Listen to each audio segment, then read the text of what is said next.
All right.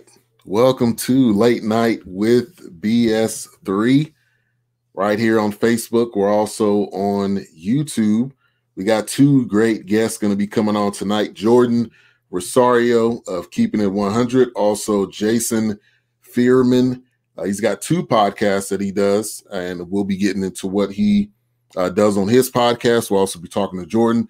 But it's a fantasy football show tonight. So we're going to be talking about our teams, talking about how our teams are doing, talking about surprises, talking about disappointments, and also talking about players to look at this week.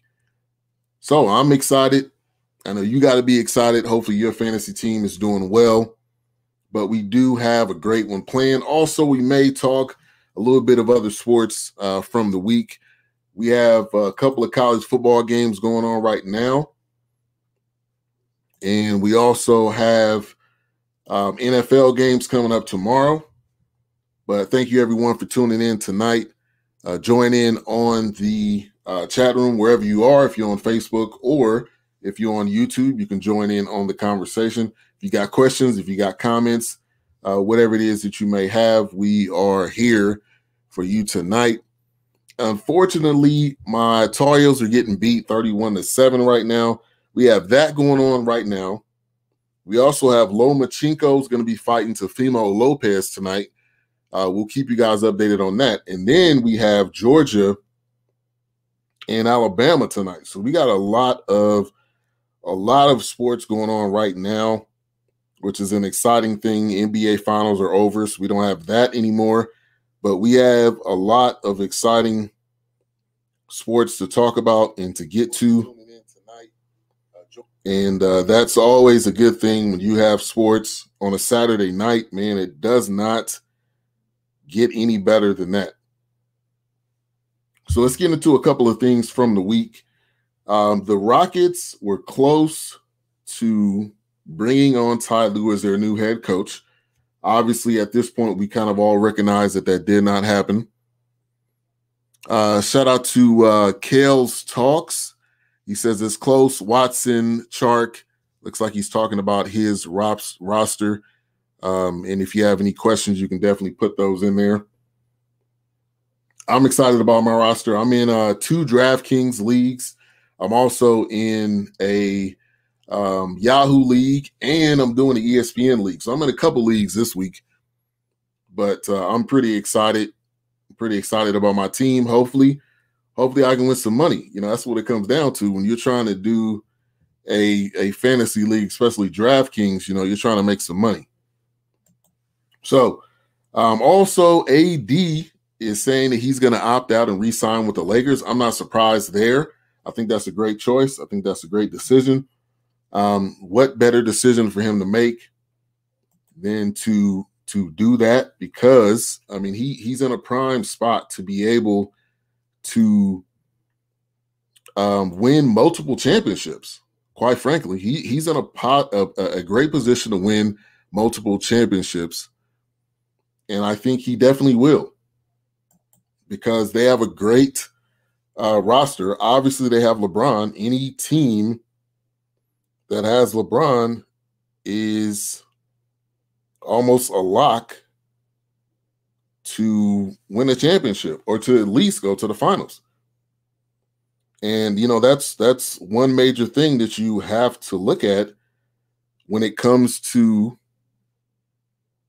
the NBA, and especially when it comes to this particular team, is that they have a lot of potential opportunities to win this thing for years and years to come.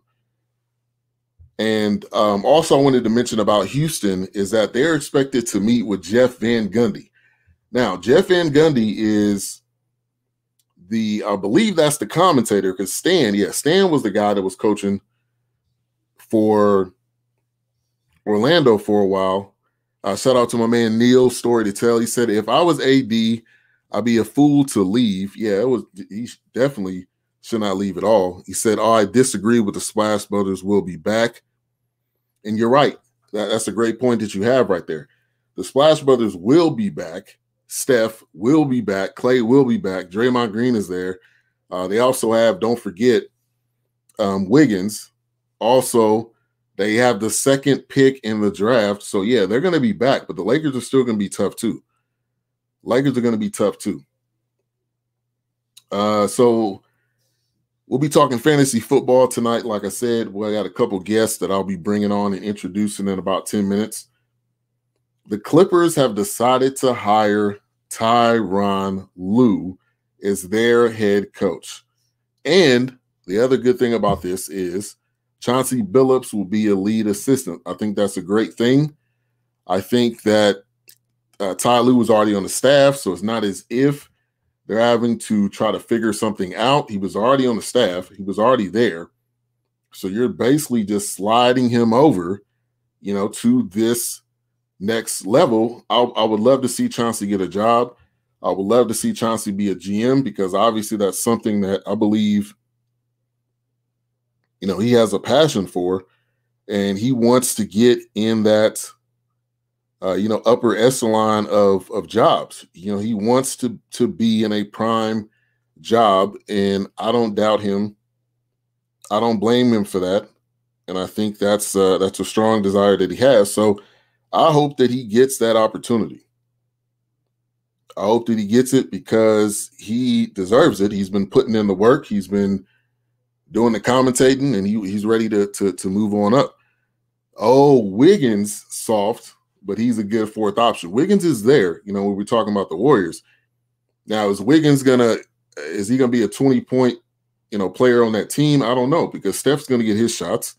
Clay is gonna get his shots. Draymond's gonna get his. So you're right. Wiggins is a good fourth option, and that's all they need him to do. Honestly, they don't need him to be the guy. They don't need him to be, the superstar on this team. Honestly, they just need him to to put in a couple buckets and, pretty much call it a night. Major League Baseball is starting to heat up. If you have not heard already, the news from earlier today, the Dodgers force a Game 7. The Dodgers force a Game 7. They end up beating their rival right now, which is Atlanta, the Atlanta Braves. And the Dodgers look, for real, I was starting to doubt the Dodgers, and I'm sure people start to, doubt the Dodgers every single year because at the end of the day, you just never know what they're truly going to be, especially when it comes to playoff time. You just don't know. You don't know if they're going to be the team that goes to the World Series. You don't know if they're going to be the team that lose in the divisional round. You don't know what the Dodgers are going to be, and that's just plain and simple. Now on the flip side, we have Atlanta. We have Houston, and the Rays, I believe, are on right now. If I'm not mistaken, so you have that game going on as well, and there, Tampa Bay is trying to move this series, and they're trying to get to the World Series. They're up 3-0 right now. This is a Game 7. Game 7's one of the best things in sports. When you see a Game 7 come up, it's a pretty dope thing to be able to watch. Neil, Story to Tell, says facts, but what about Mark Jackson? But Chauncey, I would love to see the opportunity. I'm a Chauncey fan. I think Mark Jackson is done with the coaching ranks.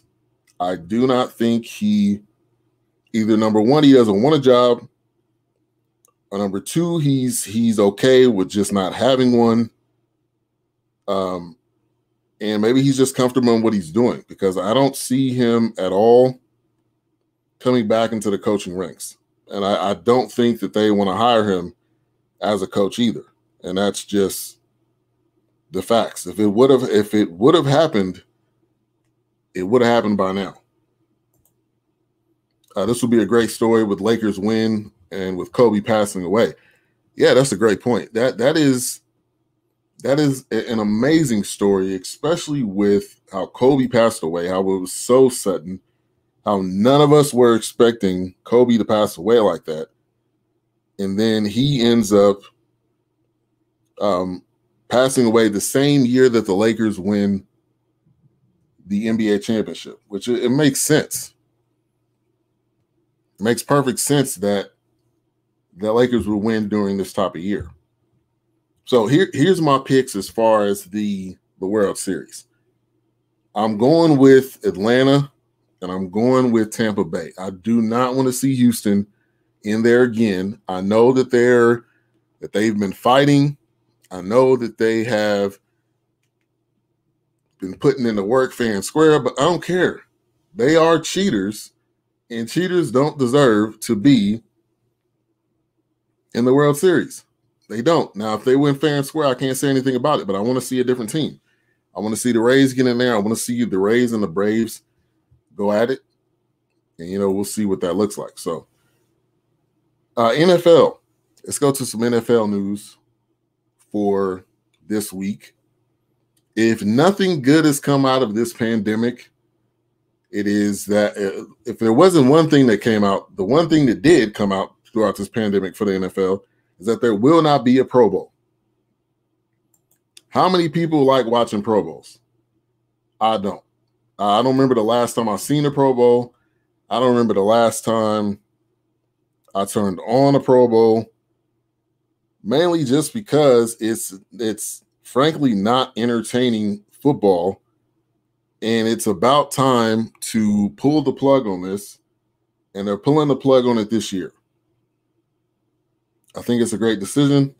I think that doing the Pro Bowl is something that not a lot of people watch, really to begin with. And then on the flip side, it's not real football. And then they do it after, or they do it in between that week, in between the end of the season and the Super Bowl. And then the fact is, they may have an extended week this year. Because when you have all of these COVID cases going on, 9 times out of 10, it's going to be extremely hard to finish this season with no issues. It's going to be hard to do it, and it's going to be virtually impossible to be able to finish this season without having any particular further issues or an extension of the season. So I think they're doing it. They're doing a good job of canceling this for a couple of reasons, because people don't watch it, and then number two, because you may have a couple of games after. We had more COVID tests this week. More COVID tests. We had the Atlanta Falcons facility had 4 positive tests. And then we had the Colts had to shut down their facility. And then the Patriots had to shut down theirs. But good news is, it sounds like all of these games are going to go down as planned. So we will have NFL football. And it looks like all the teams are playing. Another big thing of this week is Le'Veon Bell. First off, it was that he was going to plan to sign with the Dolphins, the Chiefs, or the Bills. And then it came out that he is signing with the Kansas City Chiefs. Not only does this make them better, but this virtually makes them unstoppable on the offensive side. We already know Mahomes. They just drafted Edwards-Helaire, who's a young beast in his own right. You have wide receivers. You have a tight end. Now you're adding arguably the guy that was the best running back 2 to 3 years ago. So this makes them honestly unbeatable offensively, and we'll see what this looks like over the next coming weeks. And then, as we switch over to college, which, like I said, we have Alabama and Georgia on. Nick Saban tested positive. This was like on Tuesday, I believe on Tuesday or Wednesday of this week. And then you turn around and he's already coaching today, which I don't think you get cured that fast, quite honestly. This was Wednesday when they announced that he tested positive. It's now Saturday, and we're trying to say that he's fully cured. I don't believe that, frankly. He had a negative test, and then he had another negative test. So He's already coaching on the sideline. It's at halftime. It's 24-20 Georgia. It's going to be a good game. And then we have Clemson just putting a beating on Georgia Tech 73-7. But let's bring on our two guests. Number one, we have our man Jordan Rosario of Keeping It 100. What's going on, Jordan? Hey, how you doing? And I must say, I was watching that Georgia game, and even though it was 73-7, the game wasn't even that close, my guy. Clemson could have put 100 on Georgia Tech if they wanted to. It was that bad. And that is extremely sad, especially in a college game. You should be better than that you're giving up that many points. But it's Clemson, and Clemson can't play around with Clemson. They're the real deal. They're not a pushover. They'll never be a pushover, especially with what they have going on. So you gotta play better. Gotta play better. Let me bring on my other guest, Jason Feirman. Did I say that right? You got that right, man. One of the few who actually does get it right. What's up, big? What's going on? What's going on? So glad to have you guys on tonight. We were gonna have one other guy, but he's not able to make it. So it's gonna be the Fantastic Three tonight, or the Fantastic Trio, whatever you want to call it. Three's a party. But let's do some introductions here. Jordan, I've had you on the show before, but talk about the Keeping It 100 podcast. Yeah, so Keeping It 100 podcast, we talk about sports, we talk about entertainment, we talk about music. We basically talk everything in the world of entertainment that's interesting to us. And not only that, but on Saturdays, I also roll a hip-hop electronic music set called the DJ Storytime Saturday Morning Mimosa and Liquor Set. You can catch that 9 a.m. Mountain Standard Time, or 10 o'clock for all you Dallas people, Chicago people, 11 o'clock for all you New Yorkers, and 8 o'clock for all you Californians out there. And Keep It at 100. I've been doing this for about half a year right now. We started in April 12th. Des, Leo, and I, the Fantastic Trio, as we alluded to right now, Ben, it's definitely been a blessing to do this, and I appreciate the opportunity that you have given me to be on your show tonight again, my man. We're going to have some fun. Definitely, and glad to have you. And Jason, talk about yourself and your podcast, because I know you got at least two, but talk about those.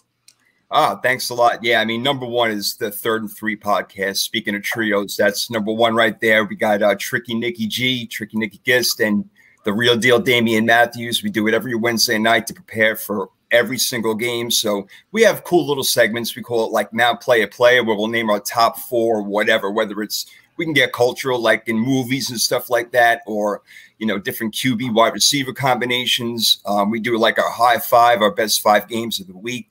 We have like sports trivia that goes on. So we call it Knowledge with Nikki, and it's a hell of a lot of fun. She can do sports, and then she could bring out questions from like 1960 that we never heard before because we weren't born yet. But, you know, she puts it on us, and it's a lot of fun. So we do trivia. We have a lot of fun. We do like a freaky, sneaky fantasy draft where every week we pick a wide receiver, running back, quarterback, and a defense, excuse me. And once you use that player or team, you can't use them anymore for the rest of the year. So it's an ongoing competition along with our records and everything. So Third and Three podcast Wednesday nights get you set up for everything. And yeah, like you mentioned, I appreciate it.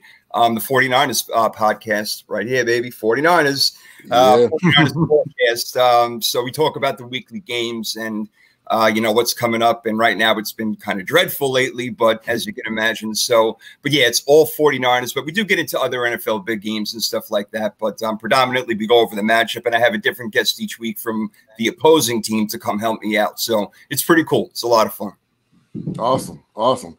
Yeah, glad to get you on as well. I grew up in California, so I grew up actually a 49ers fan. Believe it or not, people, my dad loves to front me out whenever I have him on a podcast. But hey, I went to a Cowboys training camp one year, and I got to know some of the players, and I was like, hey, they're not really that bad, even though I hated them, you know, growing up. And I'm here in Dallas, so it's hard to not be a fan. But you know, I still got love for the 49ers, still got love for the Bay, because that's where I grew up. No doubt. Well, it was a big rival in the 90s, as you know. So I ain't got no Cowboys, man. I'm sorry. True. All right, so let's talk about our fantasy teams. First off, man, how many leagues are you guys in? By the way, I know I'm in two, yearly leagues, so ESPN and Yahoo. And then I'm doing 2 DraftKings leagues this week, so I'm in 4. So I'm gonna be looking at my phone a lot tomorrow. Super busy tomorrow. But Jordan, how many leagues are you in? So I'm in 3 fantasy football leagues in total, 2 on ESPN. One I actually got introduced to by someone I also met doing the podcast, Andrew from the 2 Point Conversation podcast. And I've also am in a league with a lot of my good friends. We actually call that one the Nerd Herd League, which I really like the name. And then there's another one on NFL.com, which is the Money League. And also, what's really going to be important is when I win that league, I actually get like a nice little necklace, a little championship necklace, and I've already set the specifics to my ex-squad guy, my ex-squad buddy Jelani from the Wait a Minute show. I've already told him what I want for the championship necklace, so he already knows the design because I'm obviously going to win that league and obviously going to win my money back. It's already in the cards, already in the stars, so no problem on that. But I do dabble in DraftKings as well. In fact, the last DraftKings league that I was in, I actually did win about $30, so felt good to pocket that and maybe use that on a rainy day. Maybe use that to get some drinks when I actually can drink again. I've been doing sober September, sober October, so not a whole lot of doing that right now. But yeah, just a lot of fantasy football and a lot of fun, I must say. Definitely. And Jason, how many leagues are you in? I'm also in 3. There's one major league that we've been going on for a long time, and I in 2 others with my boys back in New York. And then there's one other that I just picked up in a local league, to have fun. But the major one is a tough league, man. 12-team league, and it's really tight. We got a 5-0 team, and then a whole bunch of 3-2 teams, including me, and then 2. It's really competitive. So I'm loving it. So I paid more attention to that one, obviously. And I got Aaron Rodgers in that one, D-Hop. I got a whole bunch of great players that I can go over with you later, Josh Jacobs and whatnot. So it's tough. I'm in 3rd place right now based on points. And, yeah, so that's the one I stay mostly focused on. But the other 2, I'm also 3-2 as well in all 3 leagues. They're all on Yahoo Fantasy, which is amazing. I don't know how. Maybe because I have a lot of similar players. So obviously I draft the same. So that may be it. But, yeah, my main one, I'm in 3rd place. And I'm so pissed, guys, real quick. That Green Bay-Atlanta game, when they just brought in Todd Gurley, he was wearing a jacket at the end. It meant nothing. Came in, scored a touchdown, and I lost by 3 points. So I should be 4-1. I'm there. Yeah. Can I quickly say this, Jason? I'm also from New York, too. What part did you grow up in? Well, actually, I was born in Brooklyn, in Canarsie. And I had moved out to Long Island when I was pretty young when I moved out to Long Island, but kind of. What part of Long Island? Long Island, I was in Nassau County. Familiar with like Wantagh, Belmore? God, I lived in Long Beach for about my childhood. Yo, oh my God, that's family right there immediately. Jordan, I love it, man. That's right. That's where I grew up most of my life. That's amazing, dude. All world, bro. That's great. I love it. Seriously. Listen, it's too bad you're a 49ers fan, but you're an all right New York guy. I appreciate it. I'll take it, man. That's pretty awesome. Making some connections right here on the podcast. That's what it's all about right there. Yes, sir. No doubt about it. So, in my league, kind of to start off how I'm doing, I'm in the Yahoo League. The Yahoo League, I'm 1 and let me pull it up here. I believe I'm 1-4. That league's not going well at all. Frankly, it started off me having Saquon Barkley. We all know what happened to Saquon Barkley. He had an injury. Then I thought having AJ Green was a great idea, and that hasn't worked out. He's whispering on the sideline that he wants to get traded. So now I'm like, who? I don't blame him. Who do I have on this roster? And it's just been a bunch of injuries. So I got Tom Brady. My bench QB is Carson Wentz, but that's not a guy you can't trust either. So, and I think this is the one that got auto drafted. This is actually the one that I'm in with you, Jason. I believe the no COVID Yes. No Vic 20. No Vic 20. Get that crap out of here already, man. Can't stand it. Let's go into 20. Nice. Yeah. Let's 2021, please. Let's get there fast. Let's get there fast. But so 1-4 in that league. Now the ESPN league I'm doing pretty well in. I'm 4-1. So big shout outs to ESPN. I love those guys. 4-1. And then I just started doing DraftKings this year, serious. So I won 2 weeks. Now I'm doing another 2 weeks this week. But 4-1 in the ESPN. I got Mahomes. Mahomes is gravy all day. Like there's nothing to worry about with that. Derrick Henry, Mike Davis. Like we're gonna talk about surprises in a minute, but Mike Davis has been like a lock, for these past 2 to 3 weeks since McCaffrey went down. So those are the leagues that I'm in, doing okay and doing horrible in one, and doing okay in another, and then DraftKings is kind of trying to helping me, win some things. But Jason, talk about your teams, how you're doing, what's your records, and I think you already said your records, but what do you have on the roster? Yeah, again, the one especially there, you and I are in the Novid. That's the one I wanted to talk about most since we're on the show today. I got the Brooklyn boys. Again, back to Brooklyn, man, New York. That's my home. So I got Rodgers, I got D-Hop, I got Robert Evans, Robert Woods, Mike Evans, Josh Jacobs, Devin Singletary, John Brown, Emmanuel Sanders. So it's been working out really well. They've been putting up points for me. And last week I had the decision with Aaron Rodgers being out. Who am I going to put in right now? There's nobody great in the waiver wires. So I'm like, you know what? Teddy Bridgewater is a guy who's not going to lose me points. So I can at least expect something from him. And he even overwhelmed my expectations. So really happy with that. And you got to be on top of the waiver wire, man, with everybody, whether it's COVID or, players getting hurt so much. So it's been tough already this year. And I've already had to make a whole bunch of moves to make sure this guy's in, that guy. I was playing around with different 49er running backs, but my main dudes are doing it for me at the very least. One guy that's killing me right now, and I'm sure we'll talk about it later, I'm going to bring him up, is what's his name? Austin Hooper. I thought that he would have more catches for my team. I thought that he would be doing more. I know that they have a lot of weapons around there, but overall, yes, satisfied. And being the fact that I got Rodgers in the 8th or the 9th round, I'm not really sure. That just paid off really well. So I'm really happy with the team as of now, but got to keep your eyes out on things, man. You never know what's going to happen. Yeah, you never know, especially right now, man. This has been the wildest year ever. You got Cam Newton pops up. What was that? That was last week, I believe, or the week before last. He pops up with COVID. I think that was the day of the game. So then you got people scrimmaging around trying to figure out who you're going to play. Then the injuries were crazy. Your 49ers week 1, Kittle, Garoppolo, and Mostert all going out. Solomon Thomas, man, it just goes on and on. Your Niners are killing me. Killing me, bro, man. I mean, geez.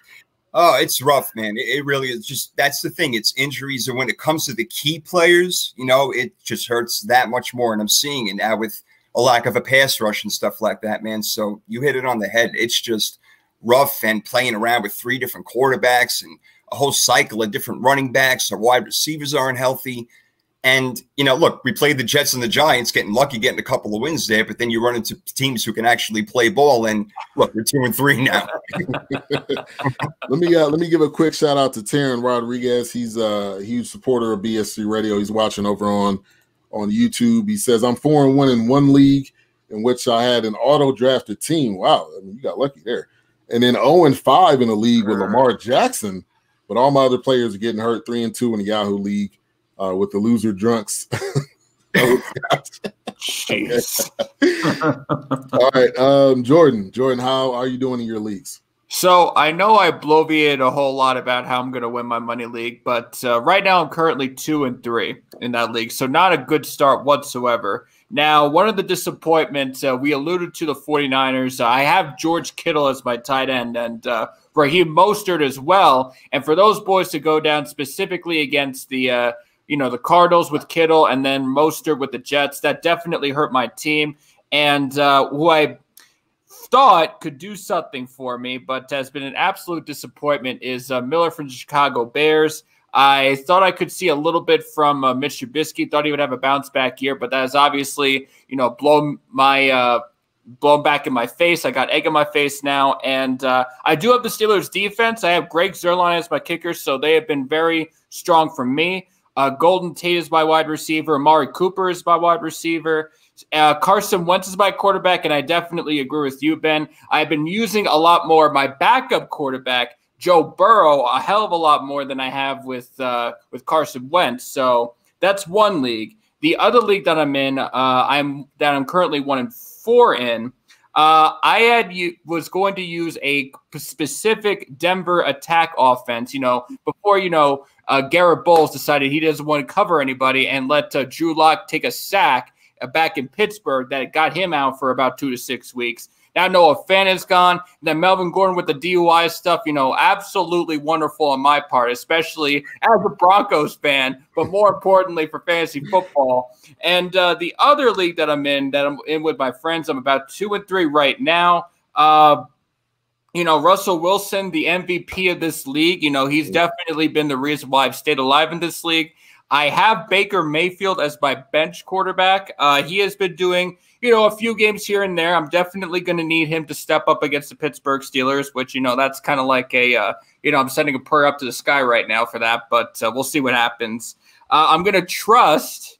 I have no idea why I'm doing this, and I'm probably going to get my butt kicked because of this, but I'm trusting your Cowboys defense, Ben, to help me against Arizona. Don't do that. I have no confidence whatsoever, but I have no other options at this point. So, but the big guy, the big story on my team is Clyde Edwards-Helaire, that rookie running back out of Kansas City, and he has done some wonderful things for me, definitely. Yeah.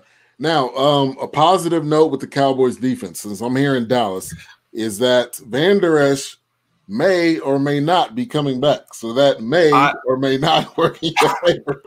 May or maybes. I don't think we play in may or maybes in fantasy. Correct me if I'm wrong. You're right about that. But this defense has been, oh my God. It's been the worst that it's ever been. And now last game, which I think they kind of rallied around Dak, Mike Nolan came on the field. I don't know how much of that made a difference, but they did get a strip sack, which, I posted on Facebook.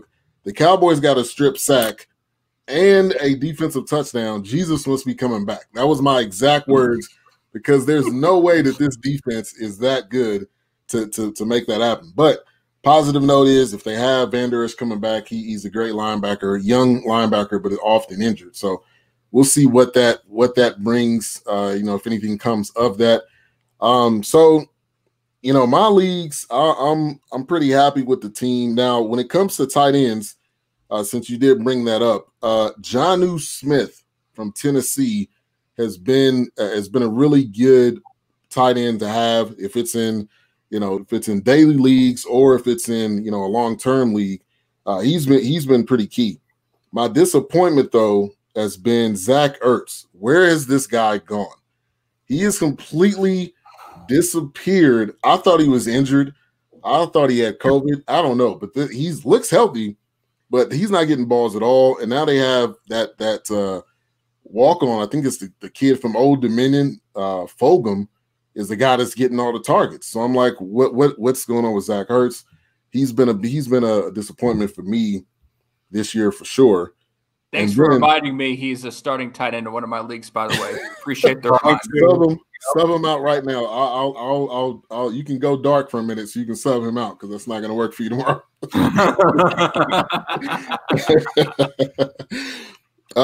But Edwards-Helaire has been definitely key. But some major injuries that really hit a lot of people. You talk about running backs for sure. You talk about McCaffrey. Talk about Saquon. Those are just the two I can think of. Moser was out for a while. A lot of people were on the Moser train, especially from what happened last year. You fast forward to this year, he looks like he's gotten healthy. But and also Melvin Gordon, this is some news that Taryn just popped in. Melvin Gordon is actually out because of an illness. Who should I start at QB? Here we go. Here's a good question. Matt Ryan or Baker Mayfield? This is where not fully committed to Justin Herbert hurts me. So who wants to answer that question? Matt Ryan or Baker Mayfield? I'm taking Baker Mayfield because T.I. said this best. Matt Ryan needs to go on a one-train ticket to elsewhere. Now, positive thing about Matt Ryan, I'm actually going to go with Matt Ryan because he may not win you games, but when it comes to fantasy, though, he normally lights it up. And you're not worried about the Falcons winning the game. You're just worried about Matt Ryan giving you yards. And Baker Mayfield, I believe he was listed as questionable. I don't know if he has anything going on, but I would go with Matt Ryan. Who you got, Jason?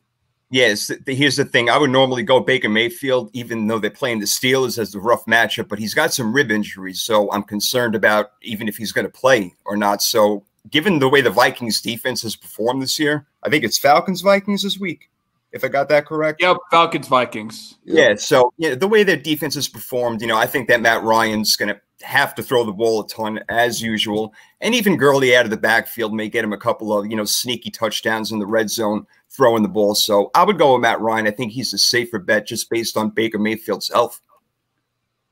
Yeah.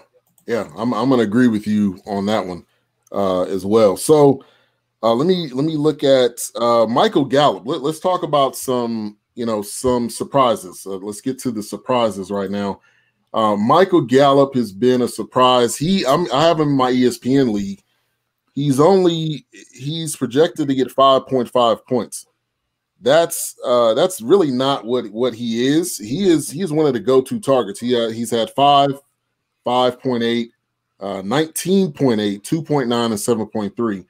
But the thing about Gallup is he is a sure target. His hands are almost as good. I don't want to go to D-Hop so quickly, but anything that goes in the vicinity of this kid, he catches it. And he's a Dallas Cowboy, so I know a lot about Dallas Cowboys wide receivers. But another guy I would say is Anderson, the guy from the Panthers, which I know last year. Yep. Last year he was kind of one of those sneaky guys I didn't really pay a lot of attention to. But this year, any DraftKings league I'm in, I'm picking him up. I don't care what the matchup is. He's one of those just freaks that are able to catch whatever comes to him. Another guy that I would say, let me see, is Mike Davis, which I didn't even know who Mike Davis was until I was on the waiver wire, and he was projected to get 12 points. I was like, well, we'll just see what happens. And I've had him locked in as my starter for a couple of weeks. But Jason, name some surprises that you've had so far.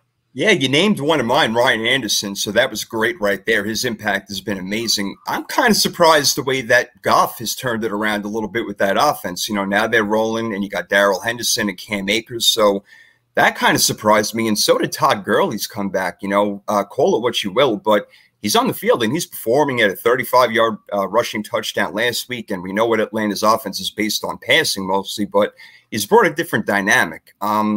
Other surprises, rookie quarterbacks. I can't wait to see two in number one, but the way that Justin Herbert stepped in and went toe-to-toe with Mahomes, Brady, and Breeze, I'm like, are you freaking kidding me already? So we're in really good shape with young quarterbacks in this league. Teddy B has been great.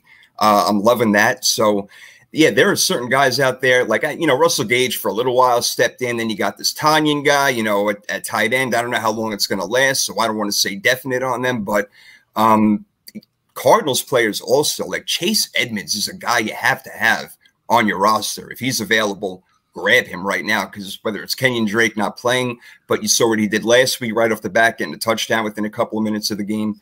So there are guys like that. And also with D-Hop there and Larry Fitzgerald, you can't forget about Christian Kirk sometimes. I know he hasn't got off to the greatest start, but I think that he's a guy who's going to emerge a little bit more as they even out that offense somewhat. So I like a lot what you said with Carolina, and I just find it amazing that they can win 3 games in a row without their best players. So that kind of goes to show you something what team is all about and spreading the ball around.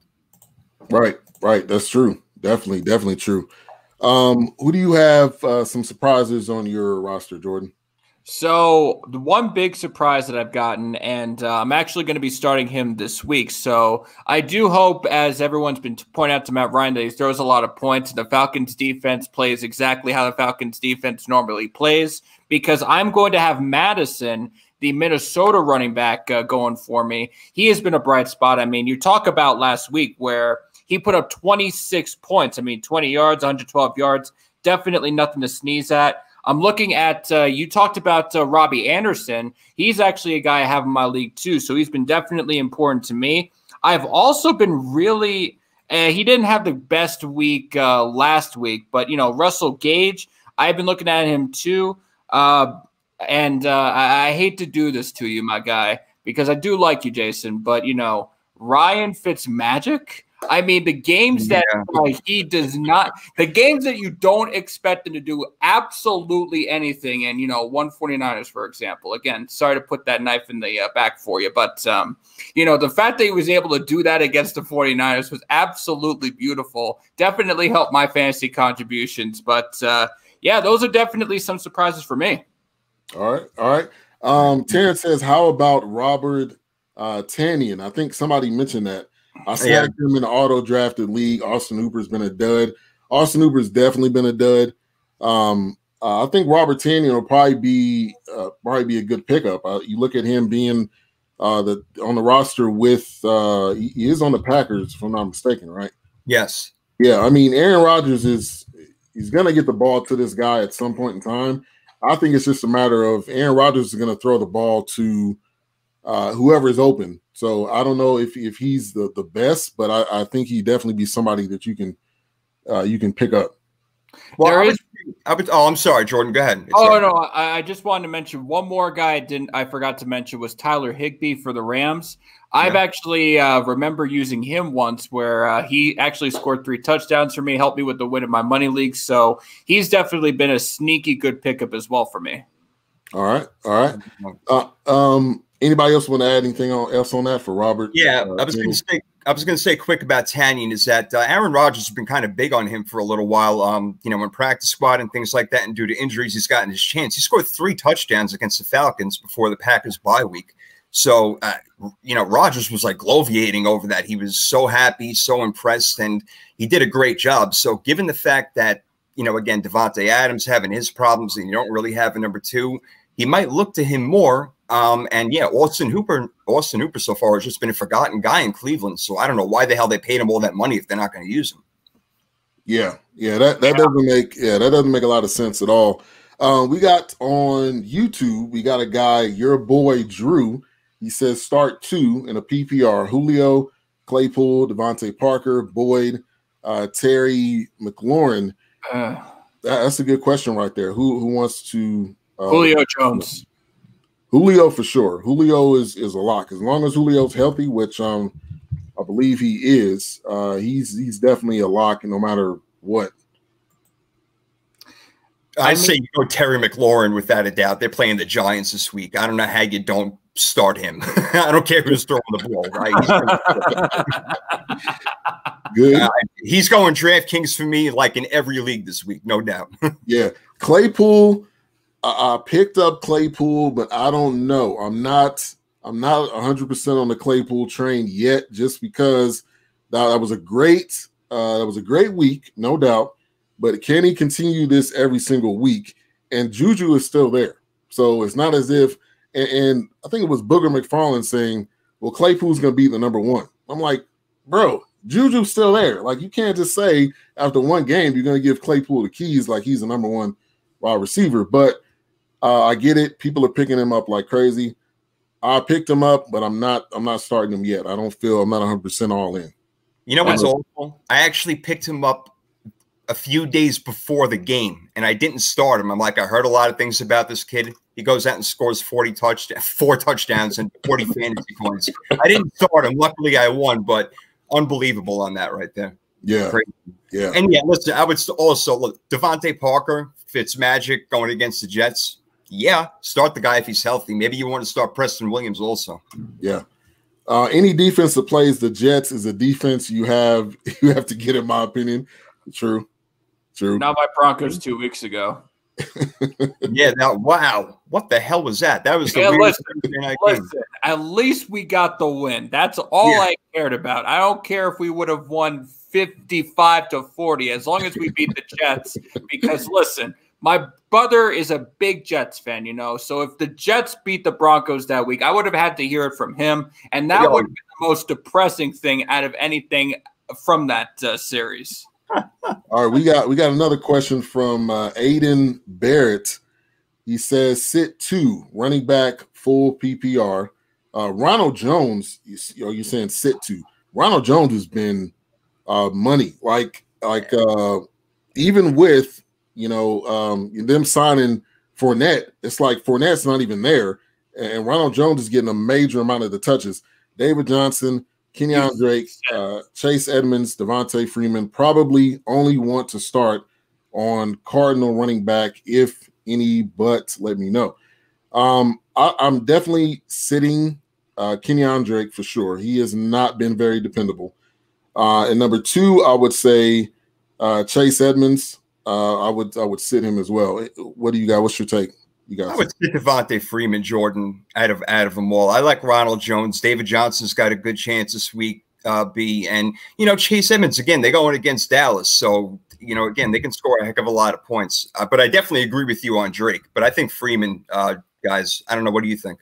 Here's my problem with Johnson. They're playing the Tennessee Titans. I mean, sometimes they're not that consistent with the defense, but I saw them, only hold Buffalo to 16 points when Josh Allen was playing out of his freaking mind. And listen, David Johnson, in my opinion, has been a huge disappointment since he's come to the Houston Texans. I mean, I feel like the Cardinals absolutely won that deal. Now, you can go back to the fact that, the Houston Texans were going to let DeAndre Hopkins go anyway, but David Johnson has just been a huge disappointment for me since he's landed in Houston.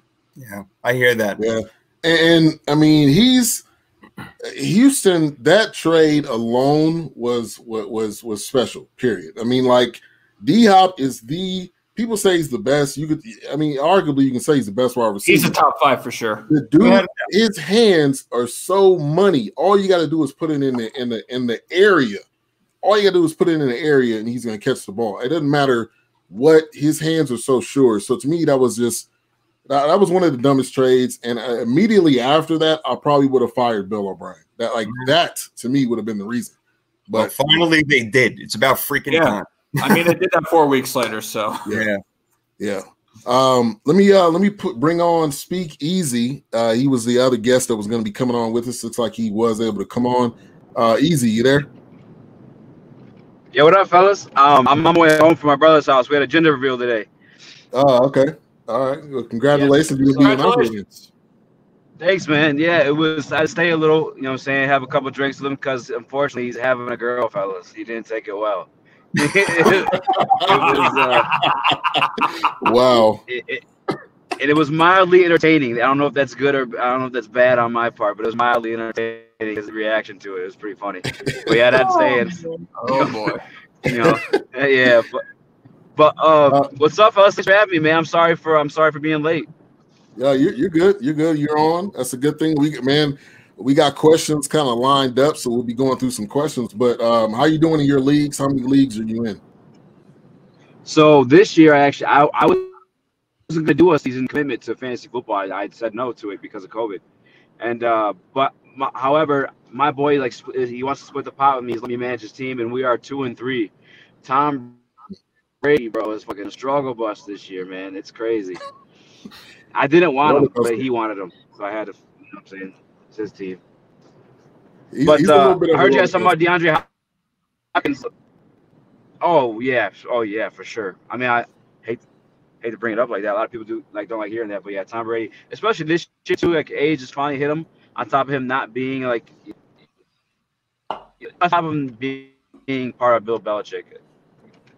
It's just showing right now. But fantasy wise, man, we just picked up Claypool. He's on our bench this week, but I'm excited to see what he does. What was that last question you guys had? Someone asked if they want to sit between two guys or something. What was it? So they were saying sit running back. So they had Ronald Jones, David Johnson, Kenyon Drake, Chase Edmonds, Devontae Freeman. Which two of those would you sit? Ooh. I mean, you guys already answered that one. That's too tough for me. I went on the wrong one. You good? You good? I'm private, fellas. I apologize. You good? So me and him are in the DraftKings leagues. Just to say, I don't want to brag or anything, but I won the past two. So, you know, this guy right here. Look, man, I'll tell him, man. Look, hey, he been whooping our ass, bro. It's only been 2 weeks, but I'll have a good ass team. I came in second both weeks. Trust me, I'm the sorest one, bro, because I have a good ass team that does really well in other leagues I play. DraftKings, and you're the only one who beats me every week, bro. You're killing it, man. All right, let's get to another question. Dante Johnson is out. Juju and Claypool should be number 1 and number 2. I agree with that, and I think Big Ben, as long as he does not get hurt, they should have a really good year. Obviously, they're going to be in the hunt every year. This is the Steelers. They're coached very well. Their defense is always historically good, so that's not going to be a problem.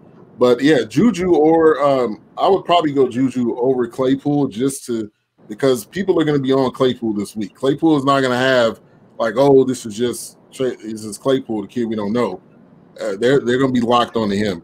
Let's give a shout out to Desmond Lawrence. He says, "What's up, fellas? Just got done with football practice. Got Tyreek Hill position and Tyreek Hill and Lamar Jackson start. Let's see. And the defense is the Rams. Picked them up. You also mentioned your boy Drew. Your 49ers. Yep, right there again. Here it comes. Shots fired everywhere, man. I'm taking bullets on this one.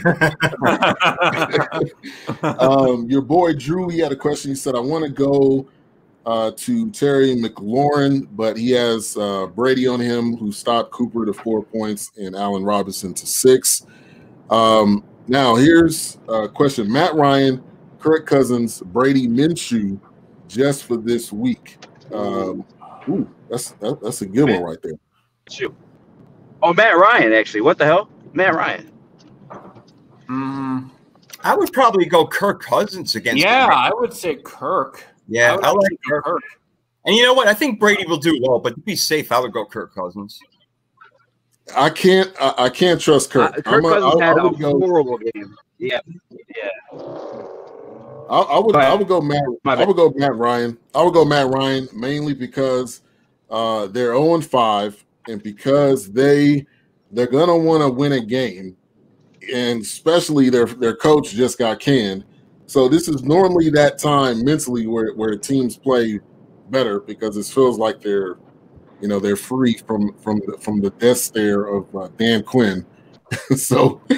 I'm going to say this. If Teddy Bridgewater could put up that many points against the Falcons defense, I'm pretty sure Kirk Cousins could do the same thing. And that's not a knock on Bridgewater at all. But they got more weapons out there in Minnesota. I'll tell you what. It's going to be a race between the Falcons and the Jets for Trevor Lawrence. Yep. You ain't kidding, man. Yeah. You ain't kidding. I'll say this, though, about Kirk Cousins, though. He's had some terrible games that Teddy Bridgewater's never had. And one of them, like being this year, I think he finished the game with like negative fantasy points almost, or it was insane, bro. But I mean, Matt Ryan though, the Falcons offense has always been consistency. Like they've always produced. You know what I'm saying? Like, I was just saying for bet. I mean, he has Julio freaking Jones. He got Austin Hooper a big contract. You know what I'm saying? I go Matt Ryan, the Falcons offense personally. But okay. I mean, Matt Ryan. Yeah, Calvin Ridley's big time. You know, there's no denying it. Calvin Ridley's big time, no doubt. I got him on one of my teams, 2 of my teams. Yeah. Let me give a shout out to Revise. He says Kamara, Boyd, Tim Patrick for CMC, Goodwin. Who wins?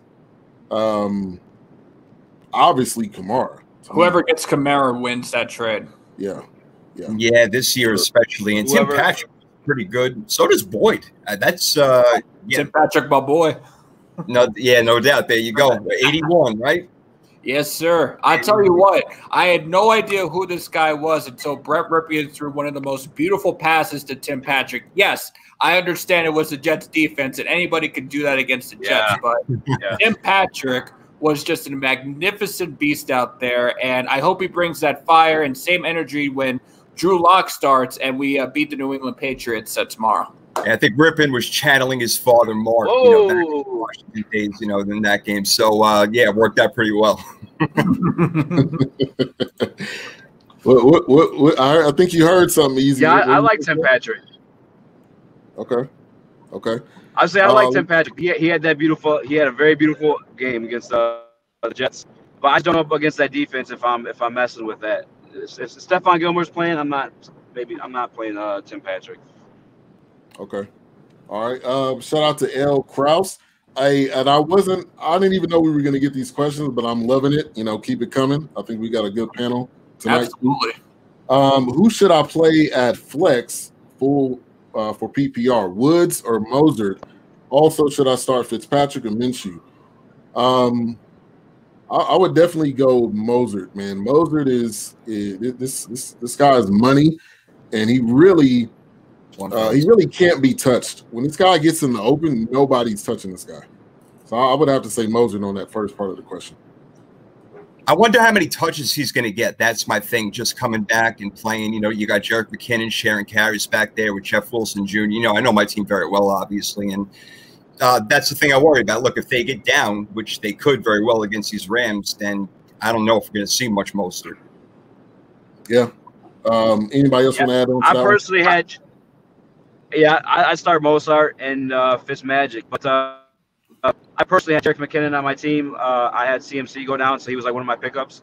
And I think he only had like 3 touches, attempts, or not even last week. So I don't think he's too much of a threat. Mozart took the majority of the stuff last week, so probably go back to him again. Okay. And he's a stud. He's a stud in the open field, hands down. Right. Fitzpatrick, Minshew. I think that's a good question. That's the battle of the mediocre or the flash pan quarterbacks, basically. The dudes that got nicknames for really no reason, but I understand that they've had some good times. I would go with Fitzpatrick though. Fitzpatrick going up against the Jets, like we kind of all mentioned it. It's the Jets. It's a dumpster fire. They don't really have a quality defense. They don't have Jamal Adams anymore. Fitzpatrick is going to light it up, I think. And Minshew, they're going up against the Lions. I'm not that heavy on the Minshew train, so I would definitely go Fitzpatrick on that. I'm definitely starting Mostert over Woods. And in terms of Fitzpatrick or Minshew, listen, Fitzpatrick is playing a gangrene, and I'm not talking about the team nickname. I'm talking about the disease that lives in New York, that football team out there. So I'm definitely picking Fitzpatrick. Minshew is playing against, Detroit's defense isn't terrible. It's just the fact that, they're very inconsistent and, in my opinion, don't have the greatest head coach over there. Good point. Yeah. My opinion, too. I hate that guy. The pencil in the ear. It's always there with that hair, man. Unbelievable. That's here we go. We got another question from Aiden Barrett. Thank you all those for the questions on YouTube. YouTube is popping right now. I appreciate that. Also, did I win this trade? Traded Judy and Mike Davis for Josh Jacobs. I assumed I won this 100%, but they're saying Davis might still have a major role. Figure Jacobs has guaranteed touches. I'll let you start off with this one, Jordan. I know you're Judy being in Denver. What stinks about having to talk about this is not only is Judy my Denver guy, but Josh Jacobs is my sworn enemy because he plays for the Las Vegas Raiders. However, as a objective particular fantasy football player, I definitely believe you win this trade. Listen, I love Judy. I freaking love him. I think he's going to be one of the Denver Hall of Fame legends for years to come. But, it's a situation where, Denver's not relying on a huge offense right now. We're definitely relying on defense. And with Derek Carr playing especially well in Las Vegas right now, opens up a lot of opportunity for Josh Jacobs. You don't see the run coming. And, after what I saw the Raiders do to Kansas City, I have a lot of more confidence in Josh Jacobs right now, for sure. Yeah, and also, just to add on to that, Mike Davis is going to take a lesser role eventually when CMC comes back. So, you got to factor that in, and Josh Jacobs is the guy. So when I initially read this, I was like, but now I'm thinking I think you won this because Jacobs is the guy for the Raiders long term, now, future, whatever you want to call it. If I could tell a quick story, remember when everybody was booing the Las Vegas Raiders for getting Josh Jacobs because of that Khalil Mack trade? Yeah.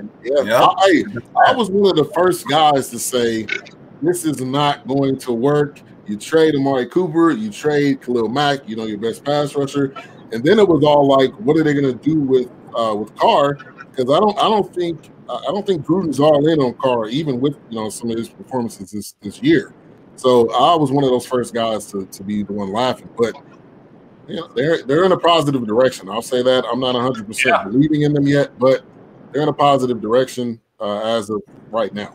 Yeah, I'll say this about Josh Jacobs. There's a reason why I drafted him in all 3 of my leagues. So the answer is Josh. That guy's a pure running back. He doesn't go backwards. He goes forwards, and he can even catch the ball out of the backfield. But that guy, God, please let him stay healthy. He's going to be great for a long time. All right, Eazy, you want to add anything onto that? Yeah, my man got off on that trade. And Mike Davis is going to take a lesser role for sure with CMC coming back. He's going to have to concede. CMC's a G at the running back position. He's a white Reggie Bush, bro. I love CMC. But and then Jerry Jeudy, I think Tim Patrick, man, he's been outperforming him in that last game. He looked like the real deal, man. So I think he's going to lose some reception targets to him.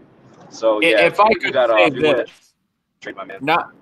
I'm not going to poo-poo on Jerry Jeudy because he absolutely mossed somebody in the Jets game. So I will not doubt Jerry Jeudy's ability whatsoever, man. He is going to be a great Denver wide receiver for years to come. Tim Patrick had a great game against the Jets, but please do not sleep on Jerry Jeudy. That's definitely a mistake.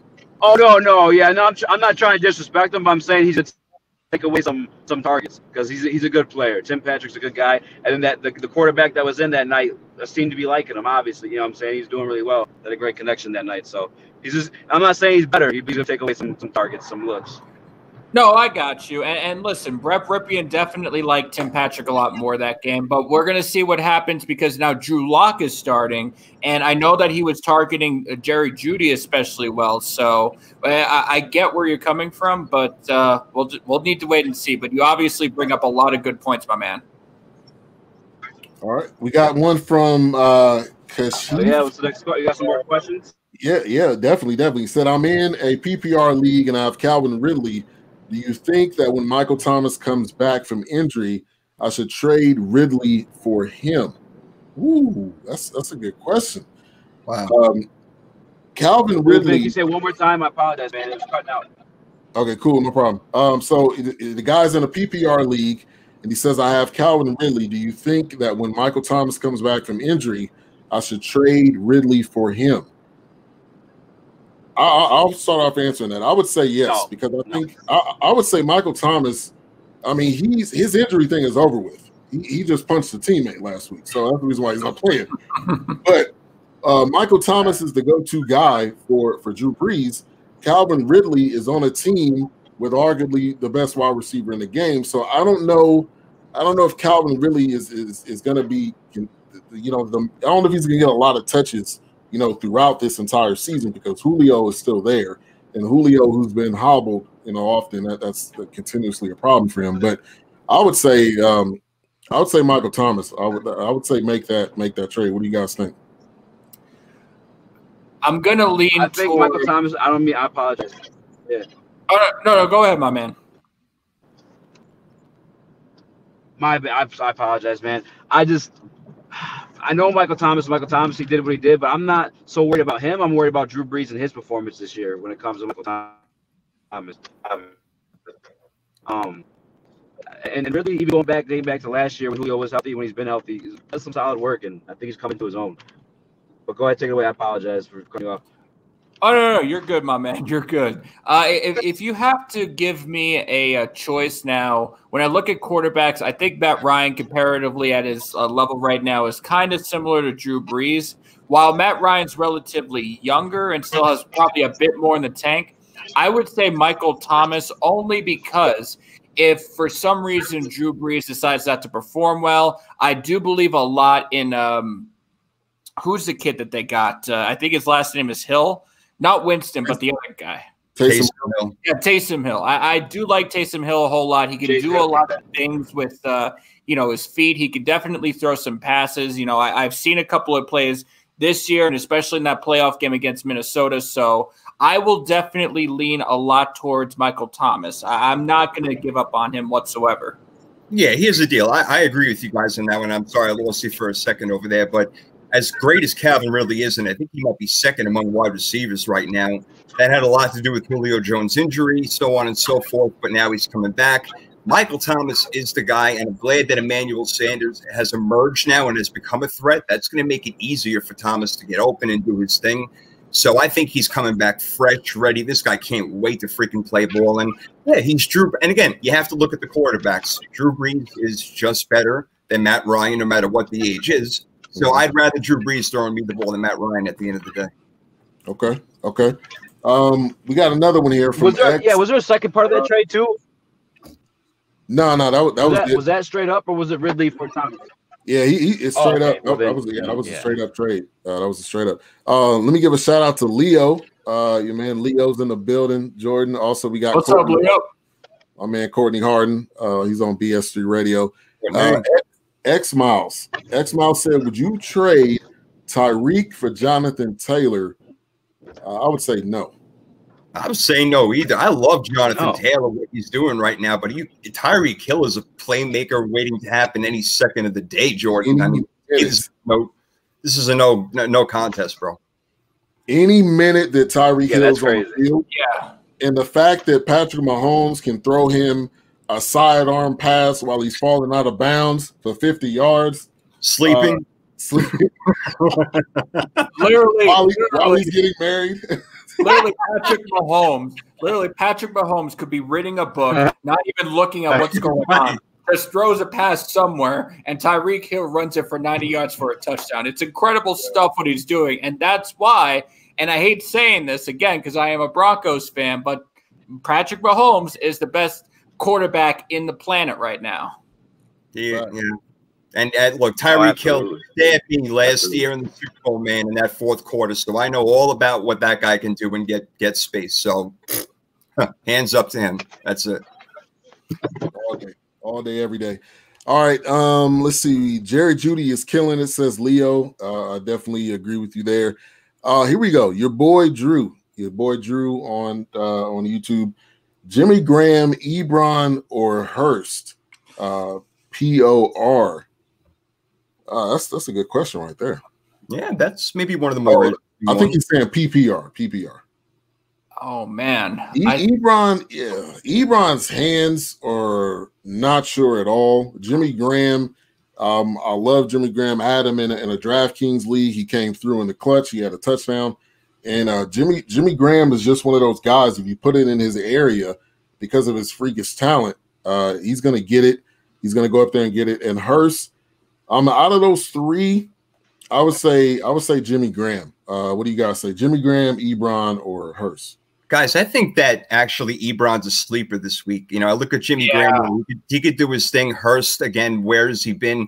But Ebron against the Cleveland Browns defense, I think that he can get open. He might be forgot about, because of the wide receivers and what Claypool has been doing. So I think you can look for him to score a touchdown in this game even.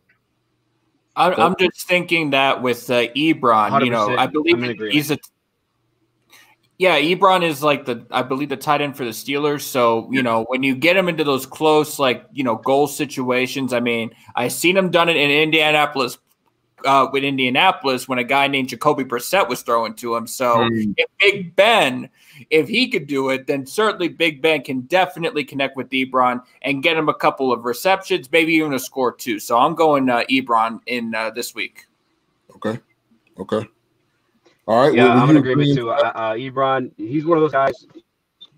He's gotten creative in his career too. Like I know in Detroit, we've ran him at the goal line a couple times, and like my gentleman said in the red, I'm sorry, I don't know your name. I apologize. I've been driving, but with Claypool having the big week, he might be a forgotten man up there. He's a big body in that end zone, so I go Ebron. All right, that's Jason in the red, and then Jordan up at the top right. So let's go to Aiden Barrett says, not sure if you've touched on this at all, but how about Le'Veon Bell? I picked him up after he got dropped, figuring he would get all the touches on the Jets, and now he's on the Chiefs. Yeah.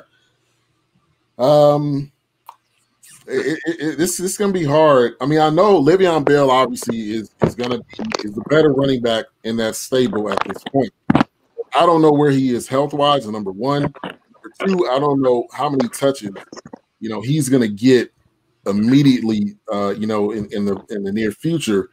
But I think he's great to have. I think he's good to have him. I would say have him on the bench this week because you don't know how many touches he's truly going to get. And I don't even know if he's truly healthy yet. He's actually not able to play this week for whatever the reasons are, so he won't be playing. But, I mean, it's nothing but a great thing for a team that already went to the Super Bowl. You got to give Clyde Edwards-Helaire some rest. I mean, even though he's a rookie, it's every carry. I mean, he really takes every carry. So you bring in Le'Veon Bell, who I think just didn't perform well in large part because of the team that he was on. But, again, we're talking 2-3 years ago. He was doing this thing in Pittsburgh. That's a long time. So, yeah, we got to see how he adjusts to the offense and whatnot. But I think it's a good pickup. You got to have it. Yeah. Jordan?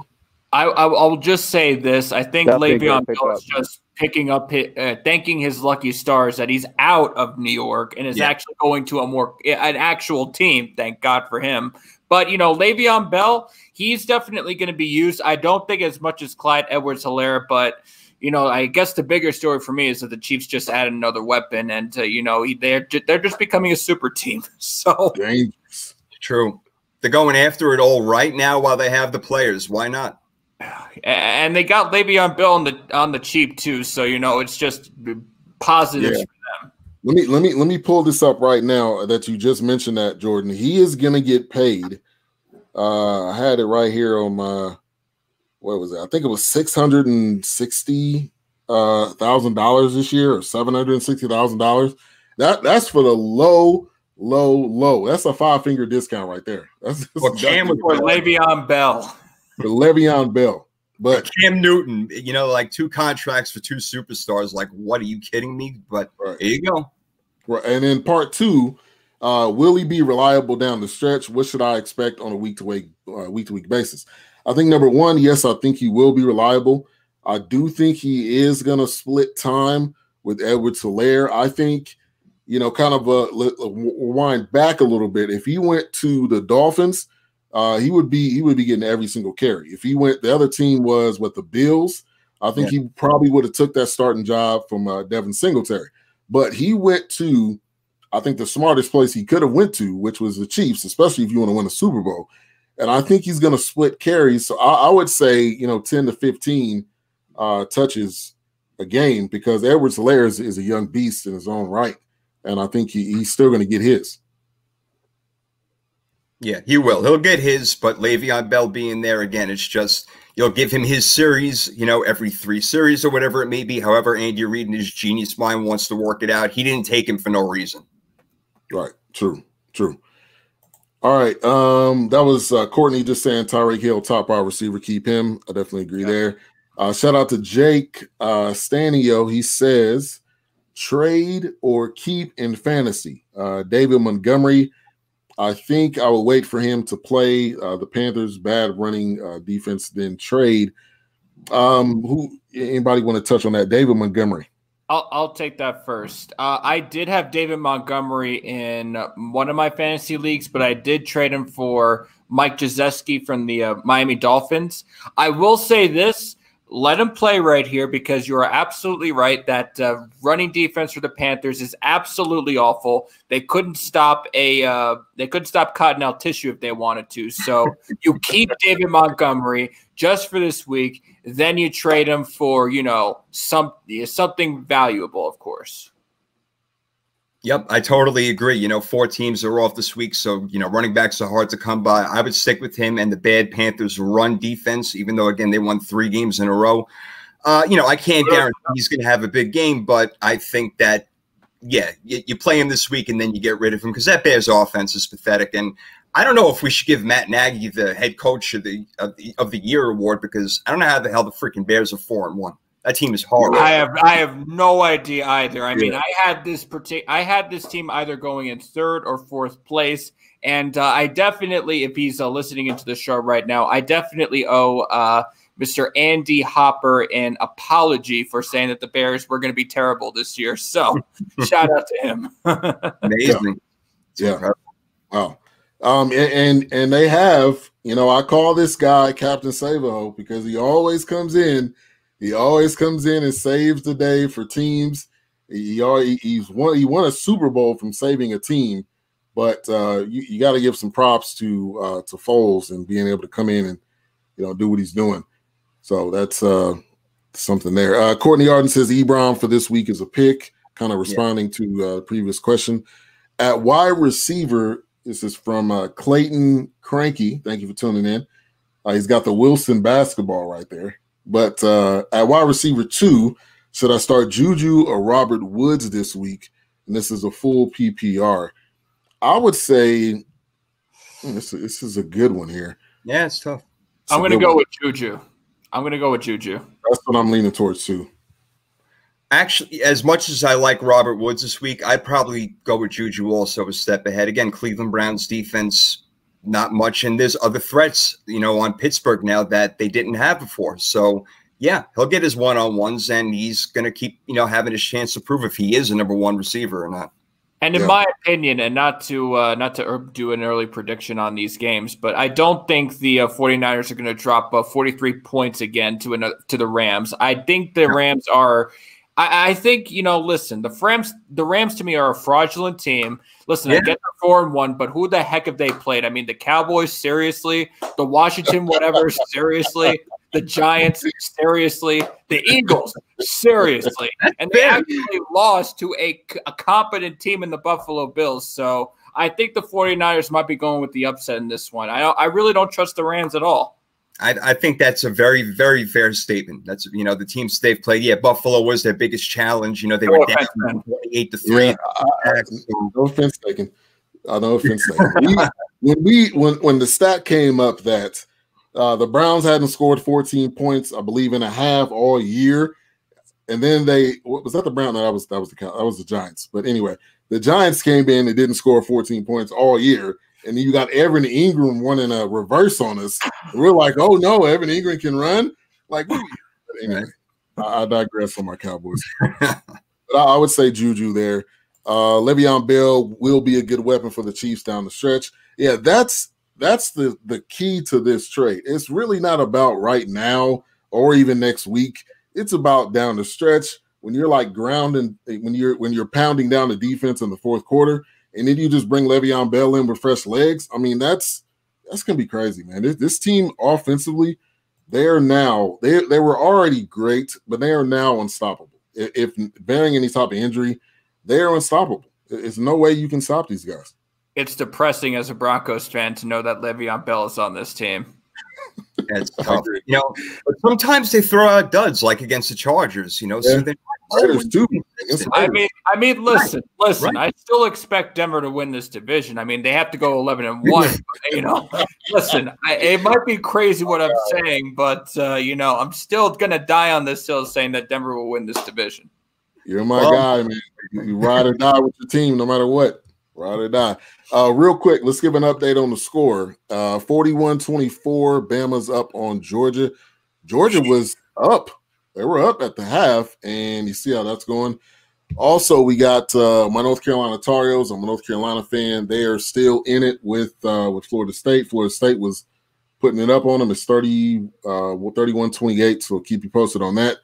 And we got boxing tonight, and we got Tampa Bay up 4-0 on Houston.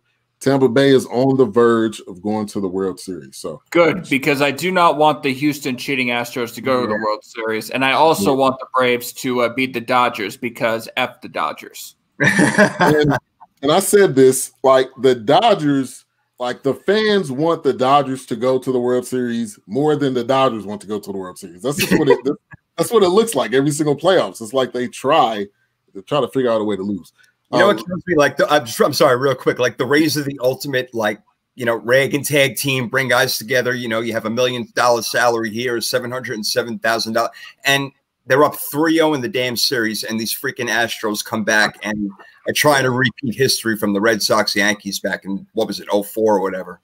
Yeah, I remember that. I remember the whole 3-0. Boston comes back, but these are the Tampa Bay Rays. They will not give up they will not do that. They will not repeat history. And listen, the Tampa Bay Rays getting to the World Series is a great story. I remember when they did the same thing back in 2008. Yeah. Now, against the Phillies, it didn't go so well. And, when the Braves get to the World Series, I do expect them to win the World Series because that is my mom's favorite baseball team.